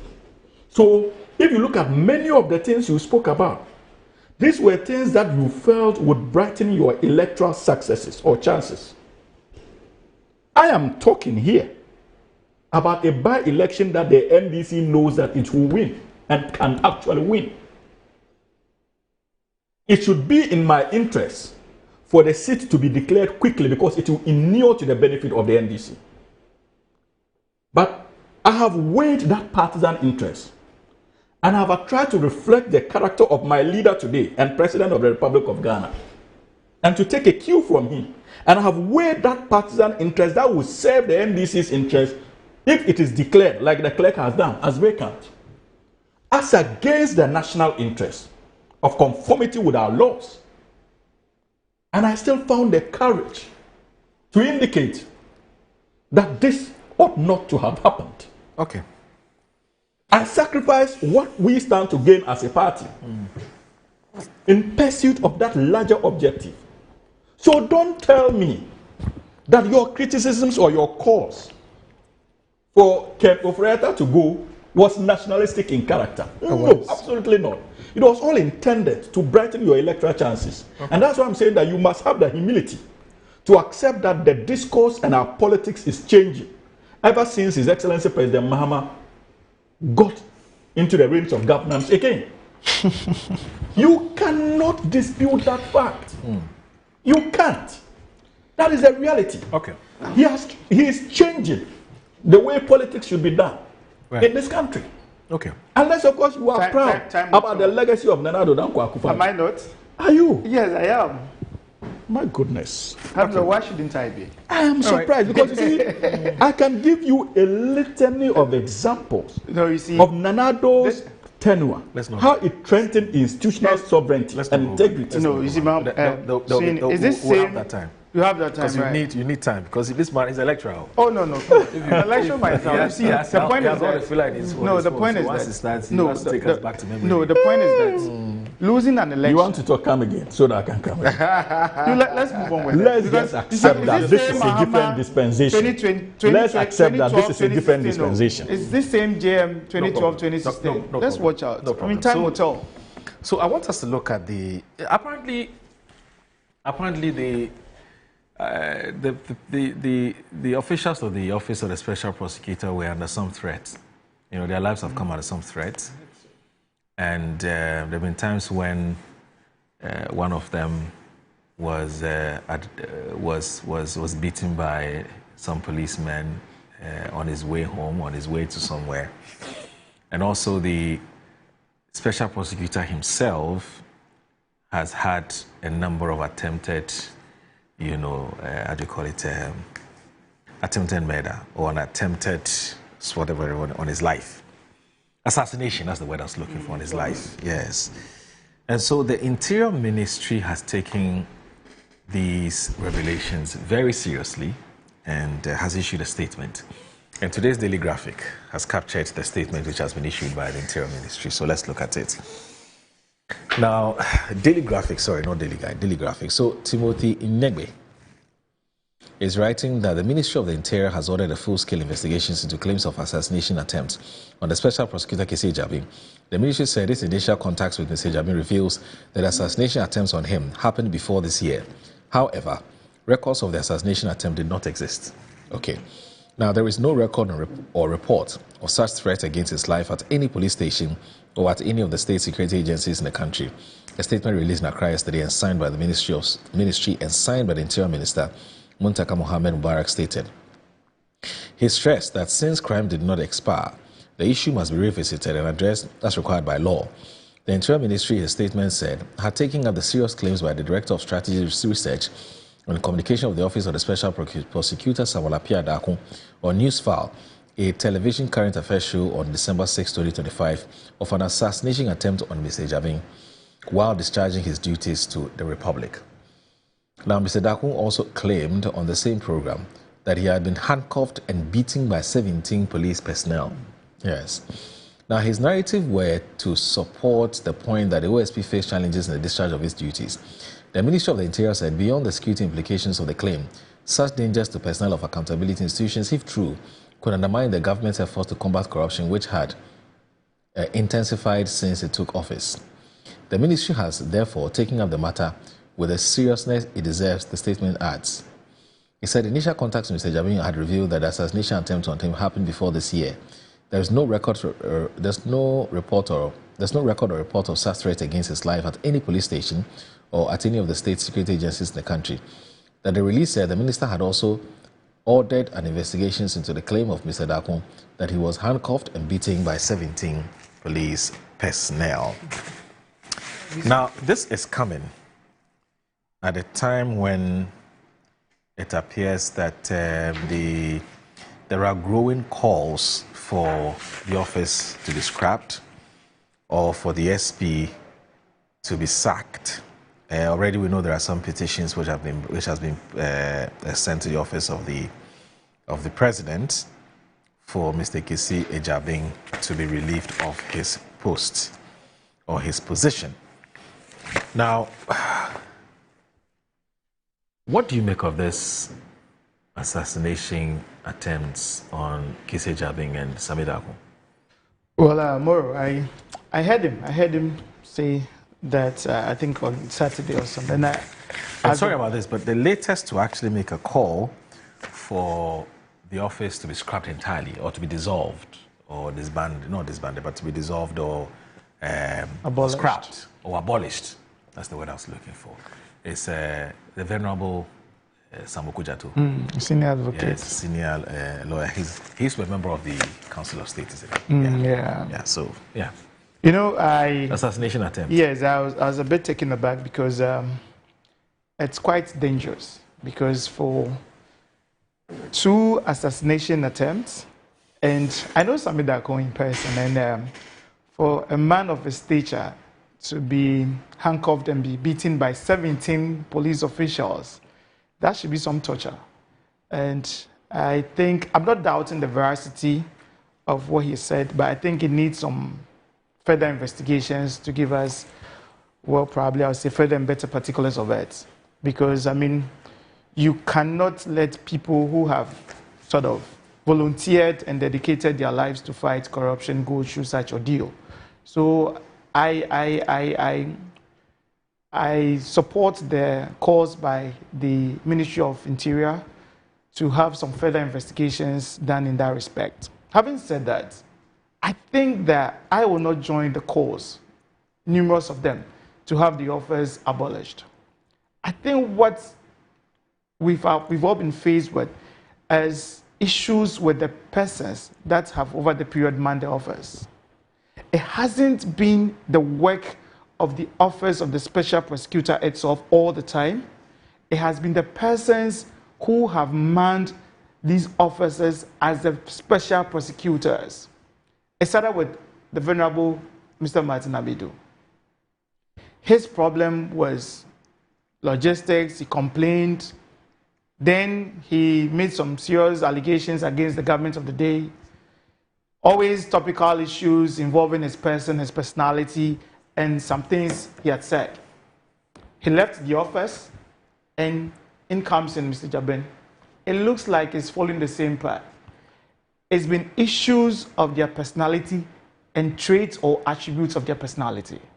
It has never been so much about the office itself, because if you look at the object and the purpose for which the office of the special prosecutor was set up, it is still relevant today, because the thematic purpose was to fight corruption and corruption-related cases that are not moving because of political interference and influence from central government. It still happens today. We've been here, the AG is in power and discontinued a lot of corruption and corruption-related cases which were pending at our court. So the whole idea of the formation of the Office of the Special Prosecutor was to get an independent, in quote, body that could fight and tackle corruption head-on. And I don't think that purpose has lost its relevance. I think it is because of the personnel and their attributes always being discussed, and all that has actually brought this whole discussion. We should look at who or the persons we appoint to such positions. Fortunately, we have benefit of hindsight. We have 2 persons, Mr. Martin Amidu, Mr. Kisi Ejabing, and it looks like to some extent, they are misfits or they've been misfit to that particular position. Because I, for instance, had issues with Mr. Jaben with the lot of public engagements.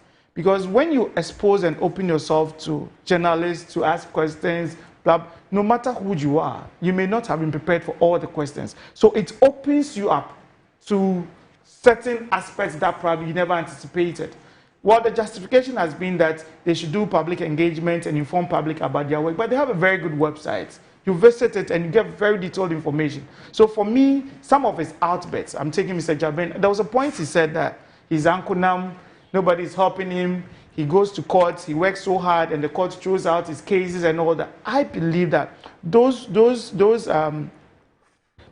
stuff he said on air didn't even help him. So now, Ghanaians have tied him, his personal attributes, with the office he mans. Do you get my point? The Ghanaians have tied him together with the offices, but we should treat it separately. We should take Mr. Kissie Jaben as a person and take the office as a separate entity in itself. Because the office is not just Mr. Jaben. He works with a lot of people. There are investigators who have been seconded from National Investigation Bureau, the CID, what they are sought. I mean, I can't mention names on air, but I know personally some of the people who had been seconded to the office. I know some of the board members. I know friends, colleague lawyers who work as prosecutors in that office. And I can vouch for their competence any day, anytime. Because some of this, I've been around for over 12 years as a lawyer. I've encountered some of these people. And trust me, their competences are never in doubt. But what we are trying to do is to put Mr. Jaben and clothe him with the office and just say that the office should go.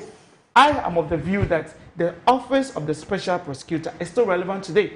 Because listen, Mr. Soyini is making the point that there's a reset and there's this and there's that. What did the president say when he met his appointees the last time?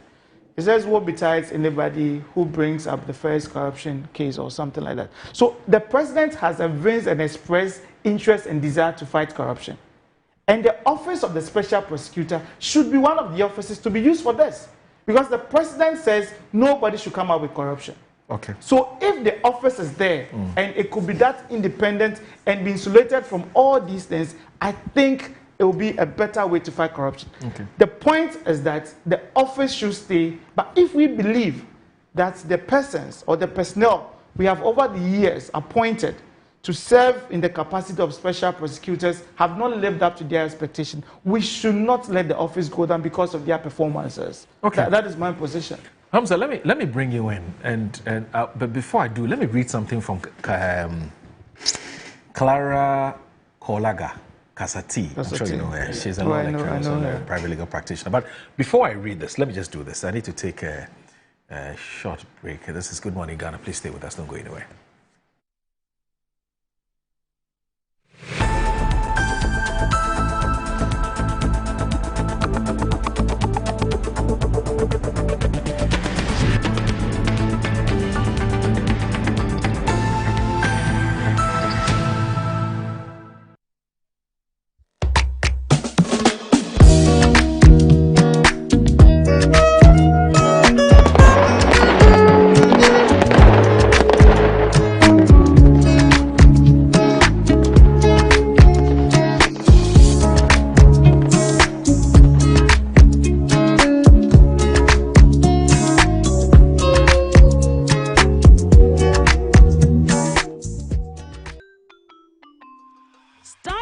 Day the right way, filled with confidence to take on any challenge. Pepsodent Kids contains the right amount of fluoride and sugar acid protection to care for their developing gums and teeth. Grab either orange or strawberry so they brush with the sweet flavor they love morning and evening. Pepsodent Kids, giving your children a bright smile for a brighter future.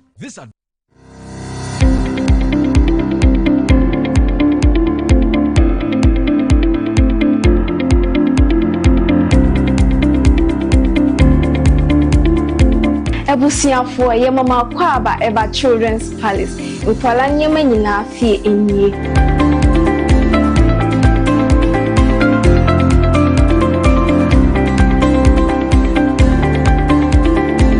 nkwala ntade mane mema nyina ntare nyina wase nkwala shoes nkwala duane nkwala wipes nkwala diapers nkwala toys baby coat in fact bibia opama nyina obenye bi wase.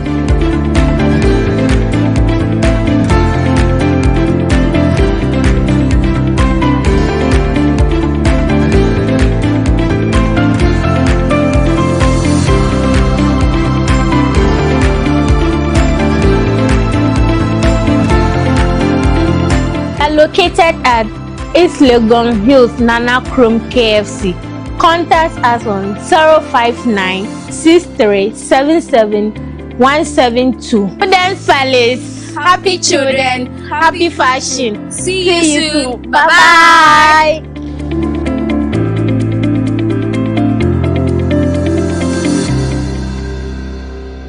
Wabedum time aso. J. Watch it, na learning. Missy, watch and learn. Makwaya mabesisia. Abozig. Akache say no ya konati and the more drink woman. Hey. But I didn't mean. Oh, sorry. She knew her old days. Eji. Dabio, baby wom. Ready. Hey, baby wom. Ah, Eji. I'll cause some discomfort.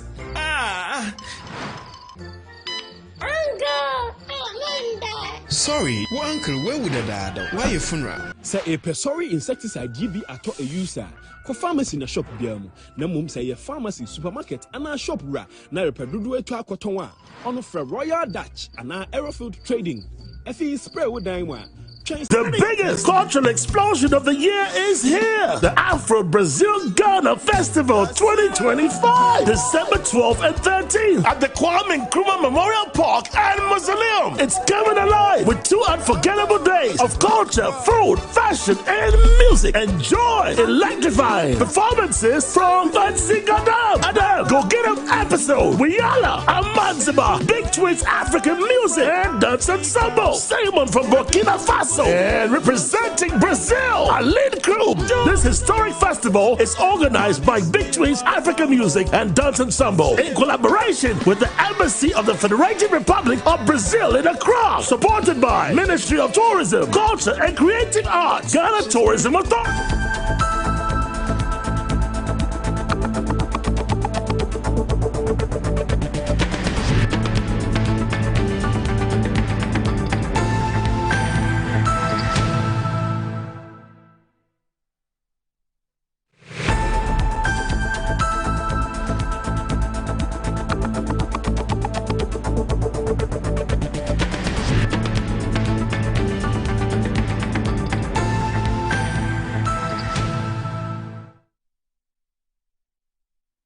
You're still watching Good Morning Ghana on Metro Television. My name is Audu Moro, and I'm here with Mr. Bernard Uredu. He is a law lecturer, a lawyer, and also a member of the MPP's communications team. Hamza Suhini is also a lawyer and also a member of the NDC's communications team. I don't know whether he also has any plans of going into teaching someday, you know. I think he'll be a fantastic teacher. I don't know. I taught before. No, I'm asking law to teach law. Yeah, possibly in the future. I have those. I am seriously considering that, to be honest with you. Because I enjoyed that. My stay. He's always been teaching anyway. Yeah. Somewhere in Tamale. No, in Yendi. I taught in Yendi. When I got down with training college, Tamale Training College, now Tamale College of Education. Yes. I taught briefly in Yendi. Proceeding to Accra. Do you still hear from your students? Yes, I do. Many of them are, I think the last time I even encountered one, he works with GNPC now. So many of them are doing well, and those that have reached out to me, at least, and sometimes I also feel like I contributed something. That feeling it feels good as a teacher, isn't it? Yeah, it's good. Yeah, you made some contributions I did some secondary school teaching as well at Asambankese. Oh, nice. St. Thomas Technical. And when you see some of them, you're happy. You're happy. You know? Anyway, so still on Kise Jabing, there's something I wanted to read from Kasati. Your good friend, Kasati. Now she says the reality about the OSP The OSP occupies a very critical space in our governance structure. There is no doubt about that. And says, see, one, it takes a box. It takes a box. And she says we can point to it and tell our partners, foreign and local, that we are serious about fighting corruption. That's first point. Exactly. Point number two, it does give us psychological comfort. At least it is there. Okay? I agree. Three, if I am not mistaken, the major corruption scandals that we have heard about were uncovered by the OSP for the first time, rather than investigative journalists. Okay. When anyone doubts our commitment to fight corruption, we can point to the OSP. That's point number 4. Point number 5. What the OSP will not do, however, is succeed in holding the real corrupt accountable. But at least once in a while, I hope it finds a scapegoat so that it can appear to be fighting corruption. That's point number 4. Point number 5. Point number 6. Investigative journalists and Manasseh Zuriawuni can continue to break their backs to uncover what is wrong. And on the back of that work, we can prove why the OSP needs more money. Okay. Number 7. When it gets critical, we can do corruption football such as this one is not within my mandate, it is that of Yoko, and Yoko will say, no, it is not within my mandate, it is that of the AG, and then the AG can also say, no, you're wrong, it is within the mandate of the OSP. In fact, we can argue that the problem is that the law allows accused persons to defend themselves. So we need a new law that ensures that accused persons must be convicted upon accusation until the one accused is us, our friends or family. Then we will see the injustice in the law and complain. We will talk until the new thing comes around. All right. Now we're going about the corruption fight the wrong way, but hey, let's continue some more. Let's bury our heads in the sand until we're willing to accept reality or ready to have honest and dispassionate conversations. But hey, after a major research concluded, I deserve to give myself a long vacation. That is what I'll do. So, so these ones I'll call passing comments, right? So that's the thing. I'm sure you've seen Ace Ankoma's as well. Yeah. What he proposes to be the best model. Yeah, Public Prosecution Authority. Merge the SP with the Department of what? Prosecution at the AG's department, yes. and name it Public Prosecution Authority. Exactly, so that you are hiding off the Attorney General's department from... How will the appointments be done? You see, in all these, the issue is about the appointment. Okay. If it's still a central government appointment, I mean... So for you, that's the elephant in the room? Yeah, for me, the personnel that man the officers, you see, their personalities and attributes ought to be considered. And how they are appointed also are very important. Because, for instance, if we made it a position of elective, like you apply for it, let us see your CV. We open it up, we set up an interview panel. We have some representations from different quarters, maybe the General Legal Counsel, the deans of the law schools, people who matter, the investigative people, the CID people. Then we make it a position, if you are interested, apply and be vetted. But if you will be appointed by government, it goes back to the same thing. The difference here, however, based on the model that Ace Ankoma is proposing, is that now the Attorney General is not going to have the powers of the Minister of Justice anymore. Sure. Attorney General, Minister of Justice. But who appoints the head of this prosecution unit? If it is going to be the same. So even if you take, so your point is, even if you take out that power, or authority, that's okay. So even if you split it, and you don't have a Minister of Justice, you only have an Attorney General. No, this is what Ace Ankoma is saying. Okay. There is a department called Prosecution Unit under the Office of the Attorney General, which is headed by the DPP, that is the Director of Public Prosecution. Right. He's saying that let's carve that sector, the public prosecutions out, and merge it with the Office of the OSP and make it independent and call it Public Prosecution Authority, or any name like that, which would have some form of independence from the Attorney General, which for me is perfect. I actually have advocated for that. But my issue will be the appointment of the person to head the so-called PPA. If it's still going to be the government of the day, then we go back to the same thing.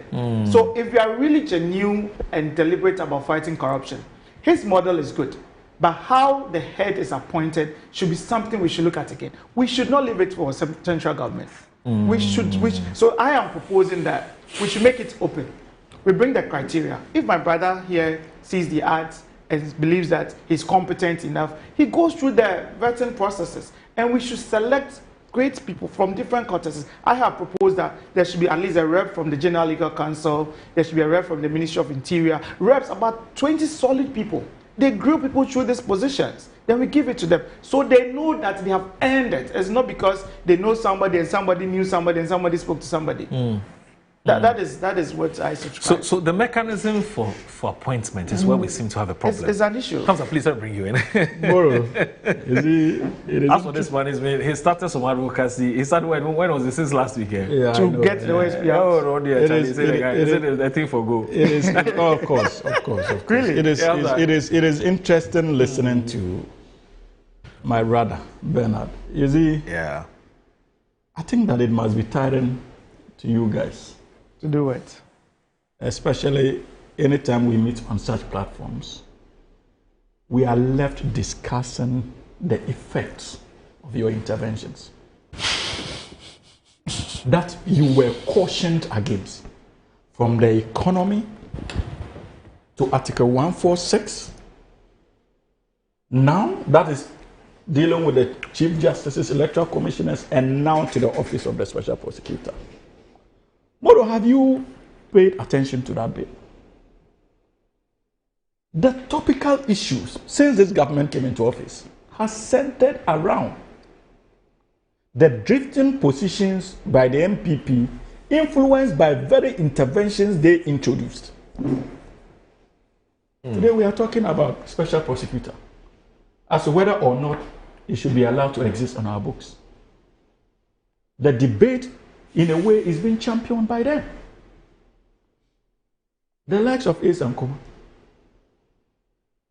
were the advocates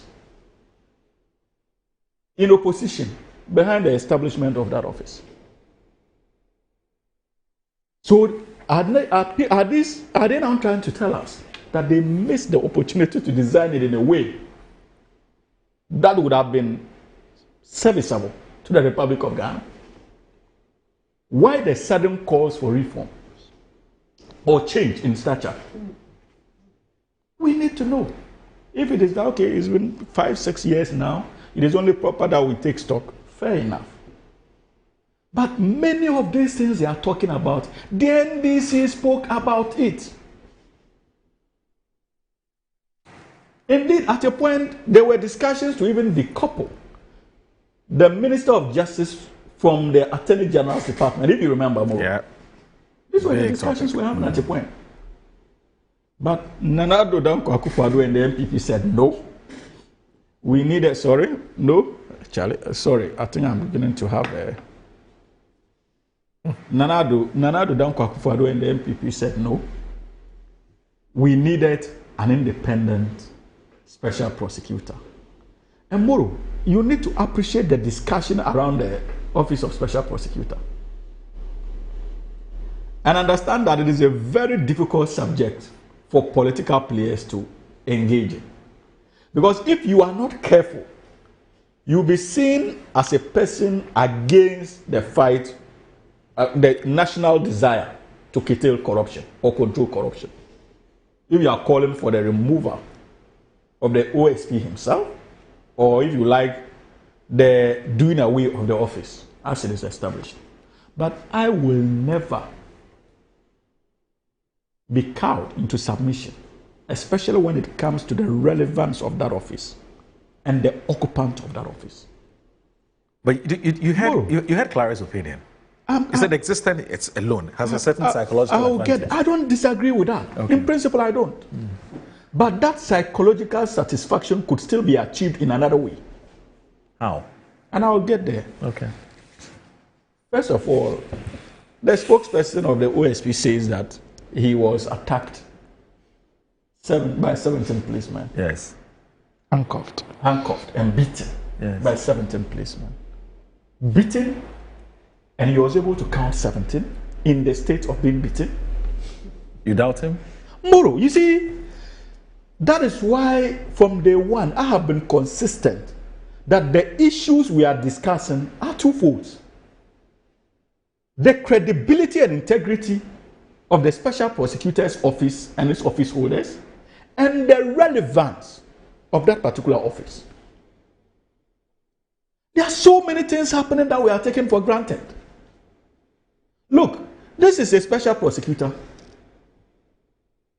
who told all of us that he was unable to put Ken Ofori-Atta on the stop list because he is Nana Addo's cousin and the president had already given permission for him to travel. Was that what he said?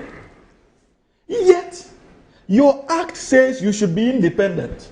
And so even if Ken Ofori-Atta had written to President Nana Addo to travel, did you write as a state institution to the president to prompt the president that the gentleman you have granted permission to travel is a subject of investigation, and so withdraw your invitation to him or your grant of leave for him to travel? You did not.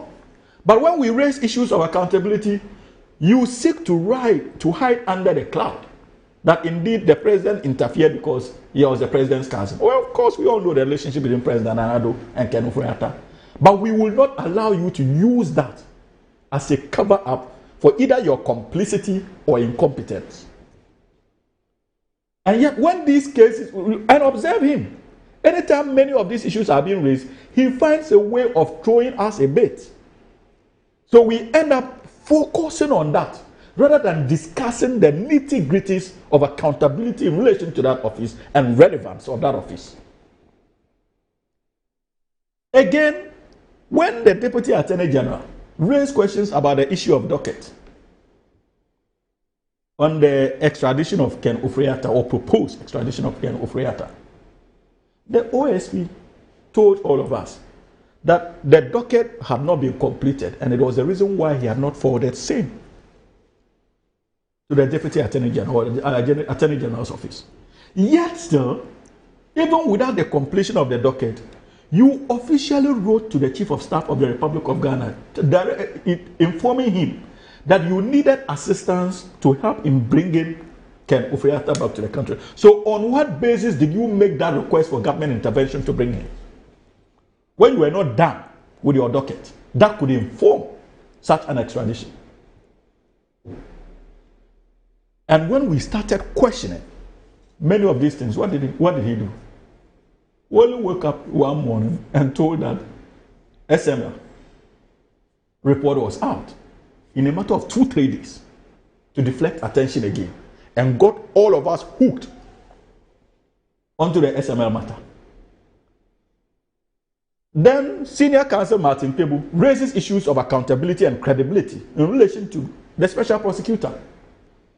Whilst on it, in a matter of a day or two, when the pressure was mounted and demands for accountability was becoming the order of the day, what did he do? He quickly threw us another bit. 71 charges or so against Ken Ofori-Atta to deflect attention. Tomorrow, today, in fact, not today, just last week, after he shamelessly invited Martin Kpebu, even though Martin Kpebu had indicated publicly that he was filing a petition for his removal and raised issues of misconduct, he elected a special prosecutor to use his organization to investigate those allegations against himself. When have you ever heard that in law? And as if that was not enough, Moro, he proceeded to attempt, in fact, he detained. Hamza, the point about investigations, Sami Darko has had cause to respond to that. And let me just I will get there. I will please. He said it's just a fact find. They just said, bring the evidence, that's all. It is not for them to demand same, because the issues he was raising, was against that institution. Personally. So how do you investigate yourself? Okay. Even in adherence to natural justice principles. How do you do that? And yet he proceeded to do so, and as if that was not enough, he decided to even detain Martin Kpebu. On a different, of course, but still, I even doubt if he had that power at that point to do so. Moreover, when the pressure started mounting, Sami Darko suddenly found his way to another sister station to attempt to deflect attention. And that was when he threw out this beating 16 times and 2 assassination attempts. That cannot be corroborated. These guys are politicians in legal attire. And on daily basis, they are debasing the foundations of our collective objective to fight corruption. And they constitute a major stumbling block to any fight against corruption. And we all must appreciate it. These are politicians. These are politicians. And I'm happy. And tying it to the relevance of the office, I am happy about the narrative my brother gave, the historical evolution of that particular office, and the outburst of Martin Amidu. Because what did Narado tell us in opposition and the MPP? That they needed an independent body mandated with the responsibility of fighting corruption without state interference or executive interference. More if you remember. Yep.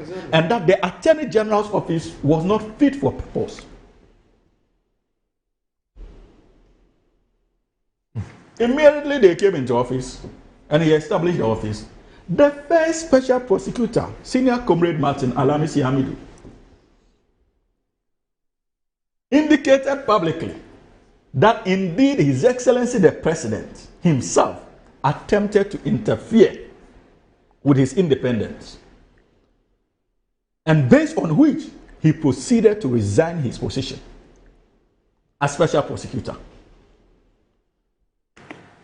Now,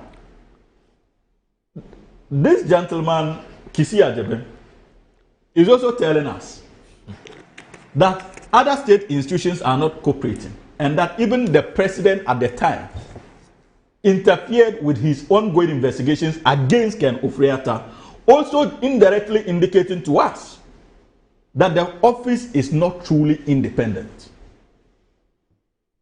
So if the foundational principle of the establishment of the office was the issue of independence, the question we should ask ourselves as a country is that has the establishment of that office mirrored that overall objective of independence, for which reason we must continue to have it? Absolutely not. Because even the occupants themselves told us that there seemed to be that executive interference still. So why do we continue to keep such an office and continue to fund it with our meager resources when the Attorney General is better placed to do that same job? And I agree entirely, because that has been my position from day one. That look, I do not understand why we have the director in charge of public prosecutions at the Attorney General's department and you go and create another arm called Office of Special Prosecutor.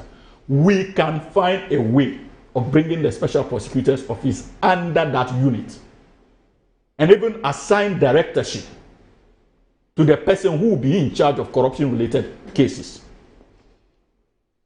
I don't think that I have a problem with that. And that can be done. And that is why I say I agree with Kazati in terms of the optics globally. You have an office of special prosecutor. It will draw in some incentives.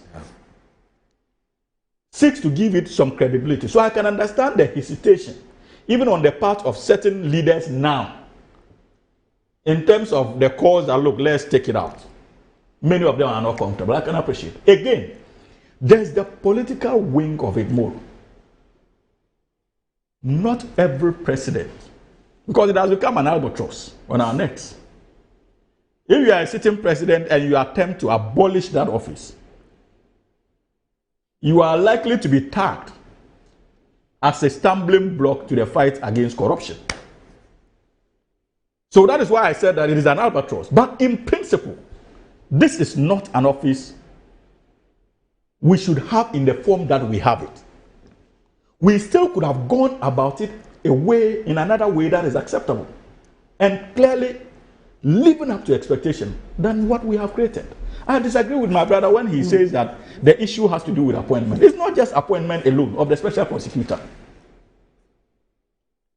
The act itself is fundamentally flawed. Oh, really? Yes, go and read the act. And look at Article 88 of the 1992 Constitution. The Speaker of and the fact that the prosecutorial powers still resides in the office of the Attorney General. Oh, definitely, but a lot of state institutions have prosecutorial powers. Yes, but they differ. So that is why you cannot say that they are truly independent, because they differ to the Attorney General. NIB will defer to the Attorney General on prosecutions. IOCO will do so same. The police will do same. So there's some measure of accountability. So fundamentally, we seem to have a certain constitutional defect. I think that right. Yeah, it's a constitutional fault line. For me, it is just because corruption is fighting back. Because it's no, that's not about corruption. No. Corruption will always fight back. As Dominic has said. Yeah. There's absolutely no doubt about it. I mean, when you're going out for the bad guys, they will fight back. There will definitely be a pushback. But as he has said, of course, which is not entirely new, when this matter came up, the same argument was canvassed about what exactly will be the real independence of the office of the special prosecutor, especially when it draws powers from a constitutionally mandated institution. I guess you can even add that its budget comes from central government. Thank you. You know, but so that's what I'm saying, that there's a constitutional defect or fault line that ought to be fixed. Yeah, Moro, you see, and that is. And that's why HQC presidents have a lot of work to do in that area. Exactly, because you see, Moro, I will not disagree with you entirely, but you see, that is why I told my brother, I had to prompt him that the issue is not just on the appointment alone. It has a lot to do with that. It's not just on the appointment alone. Look, the character, the character of the person. The two we have had so far. Character of the person, you can remove the person. You can remove the person under Article 146.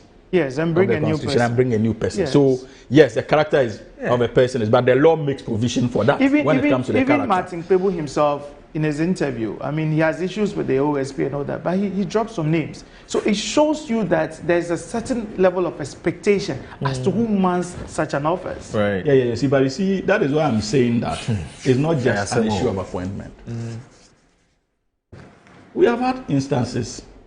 Martin Amido was appointed by Nanado, but they were at loggerheads. Yeah, but the personalities. You had your own suspicions about that. Of course I do. Of course I do. But it's because it was politically driven. Yeah. Intended, and you see, that was when we started debating even the very fundamental objectives of that office. Right. But Moro, as for those who still argue that it is relevant, well, we watch them. Okay. But I think that the time has come for Parliament to take the lead, because I do not see any political operative leading the charge on this matter. So what is going to become of the office in terms of its political legitimacy? As for constitutional legitimacy, we can't do anything about it, but political and moral legitimacy, you have a situation where Parliament unanimously are saying that the office should go. Because what have they done? No, but since establishment. No, Hamza, if you say that, you're not being fair. What have they done? If you go to their website, they do daily publications of some of the cases they are doing. No, I am a recipient of Samir Akun's daily, Yes, I mean, so you can't sometimes say some of them are just information is putting out there. Sometimes some of them are a response or a reply or a reaction. They have people paying back some monies to the state and all that. You see, we should not, and I would emphasize that, we should not downplay its relevance. Because you see, it's not even just for the optics. The mere that it exists, at least put some fear into some people. You see, that is the argument that makes it difficult for me to understand. Why? Before OSP, didn't we have IOCO? IOCO has been but IOCO has failed to put that fear. So must the solution to do many of these institutional challenges we have be new institutions, a litany of them? No, not just the newness of it. But it's economic and organized crime it is the architecture. But that is the point I'm making. So if there was any objective, why didn't we have to look at the IOCO Act and fine-tune it in a way that it plays the role? Well, that's also not a bad idea. You see, absolutely. There's even FIC. To give them absolute independence. So, but this was politically driven. It had nothing. It was well thought through. It was not well thought through, because even here, there are leading members of your own political party who disagree with you. That wasn't well thought through? Yes. Oh, I disagree. Today, Ace and Koma and the Laks are talking. You see, it is because... What do you think they are telling you? Because they have benefits of... You have sat on this platform and you are questioning the mode of appointment and the architecture of the office, it tells you something. It doesn't mean we are struggling to understand the nature of the office because the objective was deceptive. Oh, come on. They sold to us an agenda to create an independent state institution to champion corruption, when in actual sense, the objective was political in nature. To do what exactly? It's also to pursue political opponents. That was why Martin Amido was even appointed in the first There place. is also the twin... And it failed. And since that objective failed, it is becoming difficult for the office to live up to its true There's meaning. also the possibility that there was a twin... There's also a twin objective theory. Yes, the one you mentioned, which has to do with, you know, let me set up an office, appoint somebody who has a beef. No, that was not the intention. It was about his competence. Hold on. I'm talking about a theory. I mean, if you subscribe to that, then it means you are doubting the competence of Amido. No. I'm saying that was the talk at the time. Propaganda. Let me put it away. Make it propaganda. No, I'm not. I don't What's think the propaganda? I don't want to qualify it to say it's propaganda. But I'm saying the talk at the time was that Martin Lamisu Banskaiser, Hamidu. We all know the man in the arena at the time. And in fact, his personal fight against the former president at the time wasn't former president. Sure. John Dramani Mahama. So the suspicion at the time was that you were setting up that office for Martin to go after John. And he I'm telling you what the suspicion. I'm not saying what I'm not able to say is true or not. And he actually did. The talk at the time is what I'm reminding all of us. So we're going back when we Yes. Then there's also the other objective, which is that look, yes, I'm president of Ghana. There's always, I'm working with human beings, they're not angels. There's always a temptation of wanting to misbehave. So let me set this office up in order to sort of checkmate them, to always constantly remind them, if at all, psychologically, look, somebody's watching you. If you mess up or if you fool, the office will come after you. So I'm saying that there was that also. There was that talk at the time. Yes. So I'm saying there was a talk about who is competent enough to fit that position. There was also that the competence argument was not really in doubt. It was because but was anybody doubting Matamido's? Wait. It had never been in operation. It was the first of its kind. And so we needed somebody we thought that in terms of competence, in terms of experience, in terms of standing up to do what the act requires of him, his competence was never in doubt. No, I don't think... to what they say about their reasons... We're on the same page. We are not. No, because we are making it look Matamido's competence at the time didn't come up. I don't recall. It did. Whether he could do the job. Yes. It didn't. Come on, you see, it was way after the passing of the act. It didn't come out. You see, the point you are making. The issue of competence came. Yes, when his name was being floated. After a year or two, so what is he doing there? What I want to refute is that his appointment was not because somebody wanted to go after somebody. No, it was first about his competence and first about his stability. Nothing else. If it was being discussed around certain tables that it was for him to go after the NDC and all that, it was their problem. Right. Because that was never a consideration. Because why? Is it a confirmation that they were corrupt or something, and therefore somebody should come and pursue them? Is there an admission of corrupt practices or something? No. It was Martin's competence, which at the time was never in doubt. But probably now we have benefit of hindsight, and we can say that probably this dishonesty. Who's dishonest? The foundations of the office is rooted in dishonesty. Come on, don't say it is that dishonesty that is making us have this discussion in the first place, as to whether or not it is relevant. Because you know, as a matter of fact, that the overall objective was intended to pursue former appointees of His Excellency President John Dramani Mahama and the NDC. That was the objective. Because Nanado had campaigned on the ticket of Is there an admission on the part that... But that is why the office couldn't succeed, because the NDC wasn't corrupt. The office was not meant for you. It was meant to fight corruption. Because you couldn't achieve anything. Okay. So let me... The foundation was dishonest. You know Kakre Samoa? Yes. Mr. Kakre Samoa. Senior. Yes. He's our director of communications. Yeah, director of communications. He's a lawyer himself. Yes. So he's expressed an opinion on this matter.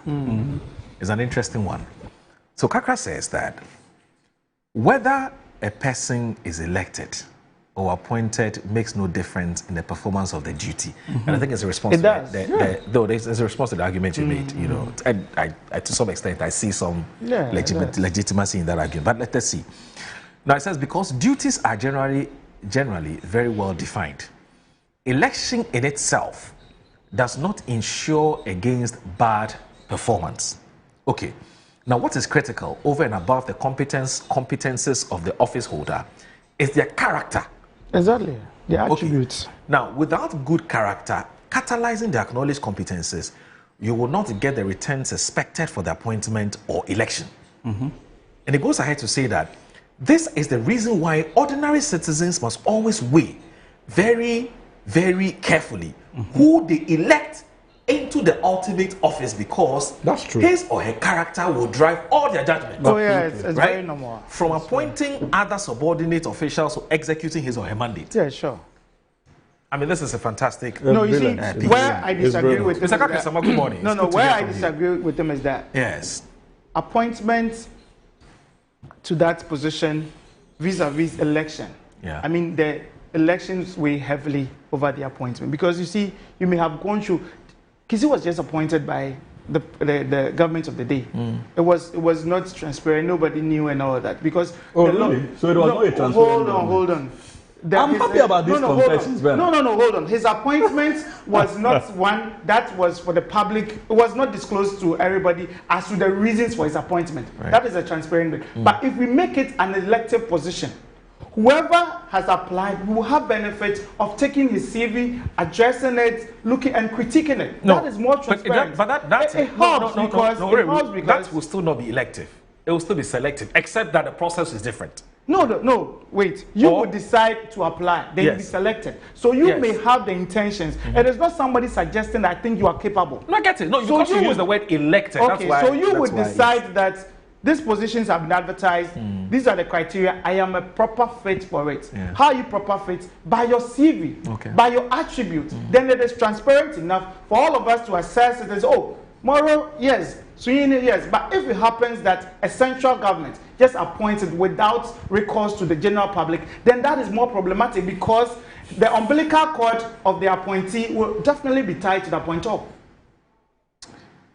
So this country, it's almost impossible it's almost impossible for the appointing authority or the appointer to cut the umbilical cord from the appointing authority. It's difficult, especially when you even draw your budgets from. Anyway, so Dr. Kingsley Nyarko, MP for Kwadaso. Okay, yeah. Yes, I don't know. Is he reading law too?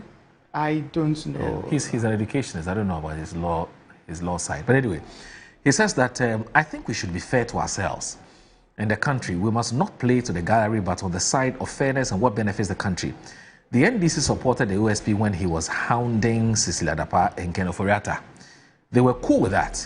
What has changed? Because of Martin Kpebu, their own man, this is completely hypocritical. If there are issues regarding the office, let's fix it than to use political power and numbers in parliament to scrap it. Then... but it's important to make this correction quickly. Please do. It was not a one-sided call for abolition of the Special Prosecutor's Office in Parliament. Yeah. And so the MP ought to know that. Yes, so you know, I mentioned it earlier. Yes, secondly, so the NPP is neck deep in the cause. Secondly, indeed, it is the NPP that started these calls. Right. When they felt that his operations were not favorable to them. Okay. So the NDC hasn't changed in terms of principle, because we were criticizing the relevance of the office even in opposition. But like I told you, because it is like an albatross, even in Parliament, we decided not to object, to give credence to your assertion that we're corrupt. So you passed your own, you created your own elephant in the room. Now, if there are a group of people who are uncomfortable with that elephant, it is the NPP. Our position is simply based on principle and not the NDC as a party. These positions I seem to be pushing so strongly for today is simply personal. Okay. It's my personal position. It is not the party's position. Okay. And so that point needs to be made. Yeah, but I think that the caveat is extremely important. Now, Kwame Sampon of the CDD, executive, yes, is a CDD fellow. Yeah. He says that the OSP should not be scrapped. No. It's my default position. Okay. After 33 years of the Fourth Republic, I don't think that the statistics support the ability of the Attorney General to prosecute corruption and corruption-related matters adequately. Some argue that corruption prosecution by AG is often used as a political tool against those in the minority, and hence why such cases are discontinued when governments change. The issue is about the occupants of the position of special prosecutor, if Exactly. you follow the arguments being made. Exactly. My question, therefore, is, was the issue with the appointing authority? I ask this because the issues associated with the two occupants seem to be the same. It's true. Personally, I am cautious when politicians from both parties pull rank for a cause. Both of you want him out. No, I don't. He suspects... Moro, sometimes when you listen to some of these things, you get a bit concerned. Moro, let us be honest. Right.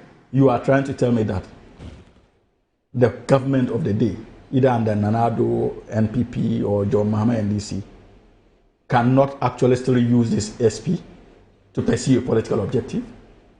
Oh yeah, it's doable. So what are we talking about? So if our relevant, if our defense of this relevance is to the effect that the attorney generals could be used by the executive to pursue political objectives, what's the difference with the SP? No, but I get where Abner is also coming from. So where is the difference? So Hamza, your point is that until and unless we're able to get a truly independent institution, no matter what does my point is that no, our the government of the day should also show desire to fight corruption. Absolutely, and I'm telling you that Moro, I am telling you that the Attorney General's department, the Attorney General, Minister of Justice and Attorney General, there's absolutely nothing wrong with us using it to fight corruption. Look, many of them are professionals. Hamza. It is the appointee who is appointed as... They come and discontinue cases all the time. No, you can, but I'm telling. But even the special prosecutor discontinues cases. Yes, but not for political reasons. In fact, they are. I can give you evidence. The optics are not the same. You say thinking. Relax. See, today, Dr. Yine decides to take a minister or a deputy minister, an appointee of this government to court. Person very close to you. He won't try. He won't try. Person is very close to we you. won't try. And Dr. Yine is taking the person to court. Have you forgotten that under the same president, an MP and a leading member of the NDC was taken to court by an Attorney General of President Mahama? What are you guys talking about? But you know how difficult that is. It doesn't matter, but he did it. And the PPA boys. Moro, he did it. It doesn't matter. And so these are the issues where you see that is the problem where we are. Where we are, we keep on trying to what's the appropriate word for it? Run away from responsibilities. Yes, that we should face for the night. You see, I get where he's coming from. But my only disagreement with him is saying that it's no longer relevant. It is very relevant, but probably if we need to have I didn't say it's no longer relevant. I said that from day one, my position has been that office, we didn't need it. Okay. So Samako Kelly, let me do this. Samako Kelly from East Legon says that Moro, Mr. Sami Dako's strange revelation about the assassination attempts on the life of the special prosecutor and his own alleged molestation by 17 police officers is worrisome and dangerous. One cannot fathom a single reason or motivation for covering up such heinous occurrences until now. For sure, the objective of setting up the office of the special prosecutor is a great one, but current happenings call for a relook at the occupants of that office. No matter how one looks at it, I think the call from the Minister of Interior for the investigations into the matter is in the right direction. We need to be serious in this country for once. Now, Kingsley Nyako is back, actually. He says, I was in Parliament on the day Roxanne raised the issue. I didn't support that call. Where is the unanimity coming from? No, not everybody. Not everybody. So, but the report we got was that Parliament, as a majority in Parliament, won the office to go. No, it's been a debate. In fact, including some NPP MPs. Yes, it's been a debate. I mean, it has been personal positions and not collective positions. Okay. I mean, nobody has issued a statement in the form of minority or majority stating a position. It has always been individual differences and positions taken by different people. But for me, it is the occupants of the office and not the office. Okay. Samo Brahma, you sent me a message. Are you able to I don't know. Are you able to confirm this, that the special prosecutor of Ghana, Kese Jammeh, was involved in a ghastly car accident? You heard about it yesterday? No, at Agboba, a suburb of Accra, and said destroying a roadside cereal and bean shop. According to eyewitnesses, the incident occurred between 11:30 p.m. and midnight on Saturday, when the special prosecutor's black V8 vehicle veered off the road and rammed into the shop, which was unoccupied at the time. The force of the crash completely damaged the structure, scattering food items and damaging equipment used by the that's unfortunate. The only reason why I'm believing is because I don't have any reason to doubt Samuel Bravo. I mean, I know him. He's a fairly credible guy, and so. But anyway, so Senior Citizen has sent us this message, and it's actually Samuel Bravo has actually sent me some videos of the incident yesterday. Oh, really? Yes, but whether it was actually it was Kese Jammeh or not, that we cannot confidently independently verify. But some G Ama, who is also called senior citizen, I like his messages, as he writes very well. He says, "Good morning, Moro. The simple fact that both occupants have had cause to complain about executive influence is good enough." Yeah. And it says this can never happen with the AG. Alhaji Hamza from Pig Farm says that, "Assalamu alaikum, my brother, wa alaikum salam." He says, "My brother, permit me to use my medium this morning to advise Honorable Martin Yindam to stop listening to Afenyo Makins and the minority and move to the grounds to start a campaign. Hope you remember what happened to the late Ernest Kumi. He was misled by the same Afenyo Makin and the minority, which finally landed him into trouble. So I will advise him as a matter of urgency to do away from Afenyo Makin and move to the grounds, because that is where the work is." Sami Dakmo from the office of the OSP is always speaking English to us. I have my doubts about what he said. He did not. He did so simply for public sympathy. Now, Peter T. from Shukura says, "Moro, no intimidation or vilification can put John Mahama and his government under any disrepute. The current SP is just not up to the task. He must go and be replaced by more competent persons." That's coming from Peter T. in Shukura. Now, Mansa Musa, who is a journalist, a UK-based journalist, he's with, what's the name of this, his radio station, has just escaped me. I think it's Radio London or something like that. Yes. Mansa Musa, what's the name of your radio station? It's, I don't know why it's escaped me today. Okay. Anyway, so he's a UK-based journalist. He says that, Moro, in Ghana, we too have all the security agencies, crime prevention units, crime investigative organs, including Ahimfie, which is the police, government, police, CID, Yoko, Kosoko, and it says Attorney General, the Attorney General's office, the Post Office, OSP, DPP, B, and what, BNI, 101, Peace and Love, Labadi Beach Guards, and the Bema Camp, Provost Sergeant, and yet corruption and DAO practices are leading the race and running away with it unchallenged. How? I mean, why? Good morning from Mansa Musa, Voice of London Radio in the UK. Mansa Musa, apologies for that, because I've been reading your messages quite often. Now, Carlos from Odododio, he says that on the OSP issue, the government must read between the lines. The OSP seems to be at mischief and using delay tactics to frustrate efforts to prosecute those who appointed him. Some security agencies and even people within the government are part of the problem. It's sad to see those who should face justice now seeking positions. The government must set up. The masses are watching. Carlos from Ododojo, and he says, "God bless you." That's his signature, writing. Ali Hureya, he says he is the Greater Accra Regional Zungo Caucus. Ismaila Hureya Ali. The OSP is one of my mentors until he did the wrong move by arresting a freedom fighter, Martin Kpebu. All right, so senior citizen, and you're welcome. Thank you for the message. And okay, so Alfred Kojo Treadle says that, "Good morning, Moro, and to your cherished viewers. It's quite interesting to hear some chiefs in Pandai claiming to be partisan chiefs and want to set aside the ruling of the High Court. The self-acclaimed MPP chief who spoke at the press conference allegedly organized by the former MPP MP for Pandai, whose election has been annulled by the court, says they want no rerun, and rather the NDC candidate should wait till 2028 to contest in the interest of peace. Moro, are chiefs allowed to engage in active partisan politics?" That's coming from Tredo. This is a little tricky matter, as to what actually constitutes partisan politics. But anyway, now this one from Musa from Nima. He says that the OSP lost its momentum when it could not achieve its main purpose, which was Airbus vile propaganda. Unfortunately for the MP, Martin Amidu did not allow himself to control to execute that hatchet job, and Kisi also swerved them. That office is a waste of time and resources. It must be scrapped. Musa from Nima sent that message. Now, so Musa Abatwa in Asawase, yes, he says that the OSP has outlived its usefulness. Instead of serving its intended purpose, they cannot use assassination attempt as smokescreen to avoid being scrutinized on whether or not the office must continue to function. It has become a needless burden on the public purse. For the sake of efficiency and to save taxpayers' money, the office must be scrapped. And okay, so my very good friend Bulgod, you know Bulgod, the artist manager. Oh yeah, of course. He used to be Bulldog, but now Bulgod. Bulgod. With a small G. Ah. Yeah, he's a big man. Big guy. Big unit as well. Though he says that regardless of the offices we have to fight corruption, if we are not committed to stop corruption, it will be a waste of our time and our resources. Right.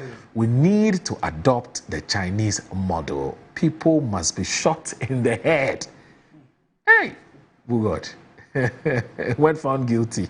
Anyway, so he is more for the radical approach to dealing with corruption. As some people have also suggested, even in the way we are fighting Galamsey, that we should be a bit more radical. But opinions will always be tolerated and allowed to be expressed. So Triddle says, good morning, Moro, and to your cherished viewers. It is quite interesting to hear some chiefs. Okay, I think I've looked at this already. All right, so I guess that we would have to. We have, fortunately, the management has given us some 15 more minutes. Oh, actually 5 minutes. Hey, then it means we are done. All right, so let me look at this. So Nanaba Renew, that's the name of the sender on Facebook. It says Loyal Radio is always on point. Oh, yes, yes, nice. Yeah. I'm sure you know her. No. She's not your friend? No, I don't know her. Nanaba Renew. So Francis Grant on YouTube says, thank you, Suhini, for setting the record straight. We, the NDC, will not twist the system to favor us should the appeal say otherwise, unlike we saw under their 8 years. That's Francis Granting. All right, gentlemen, thank you very much. No, feel free. Thank you. Are you not going to give us? But no, we're done. Our time is up. Some 2 minutes to greet. No, our time is up. Oh, for this one, let me just do it. Okay. It's very special. A minute each. Yes, a minute each. So, it's to Mrs. Mavis Kumi. Okay. The wife of the late N.S. Yakumi. Okay. Former MP for Akwatia. On behalf of the family, we want to say a big thank you to her. She's really been great with the organization of a befitting funeral for our late MP, and we ask that God protect her. We will in touch. The whole constituency is behind her. Okay. The whole MPP fraternity from Akwatia constituency to national, we are all behind her. And we pray that God himself console her, and we are always with her. Okay. Mavis, God is in control. All right. How's that?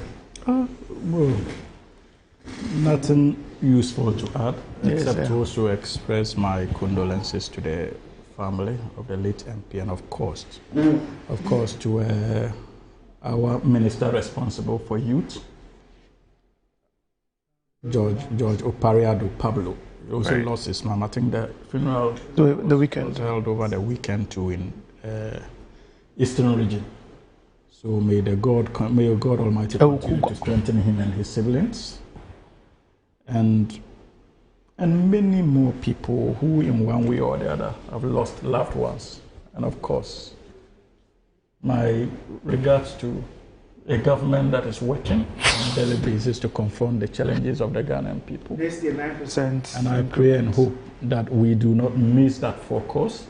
It continues to be our banner on our daily engagements as far as policy is concerned, because we are favored with a man who understands and has the compassion to lead, unlike we had in the last 8 years. Oh, so do I have a right to? Yeah, you decided to use your 2 minutes effectively. I used mine effectively. But if there's time, I'll let you. But you also agree.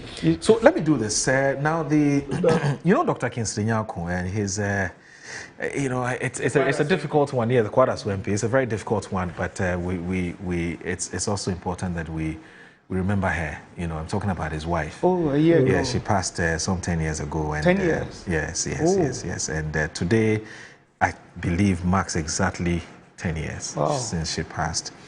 So you see, we'll put it up there on your screens, and it says it's a 10 years anniversary in loving memory, Mrs. Ajua Nyako Inchi, Mame Nyako, that's her name. In fact, she would have been 36, I believe so. She would have been 36 if she were alive.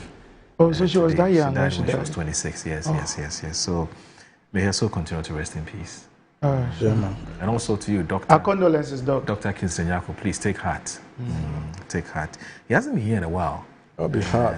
We're hoping that one of these days. In fact, I was just telling you that perhaps Thursday. Oh, okay. Thursday. In fact, he said he's been involved in some academic. The entire team has to go and support. Yes.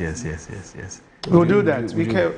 He's been a loyal fan of the show. Yeah. No, we have to. We guys have some to show. love. You have to show some love. And he's a gentleman too. We'll co-opt the two of you as a. I'll be more than willing. Part-time Ignite media staff. I'll be more than willing. Anyway, bro, Charlie, good to see you. Charlie, good to see you too. And assalamu alaikum to you. Wa alaikum salam. All right, so my name is Audu Moro. Thanks for watching Good Morning Ghana. Pleasure having you as our audience. Thanks to the production team. Same time, inshallah, tomorrow we'll be here. Have a good day. Bye-bye.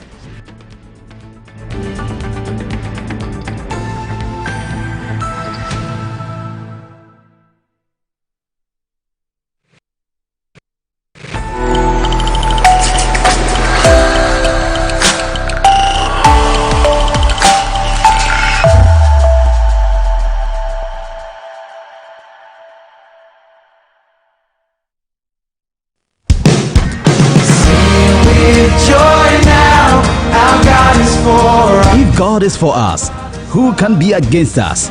Come join us, count our blessings, for the Lord has been good. It's the Just Born Zoom Lion Annual Thanksgiving Service 2025, brought to you in collaboration with PRWC Trust.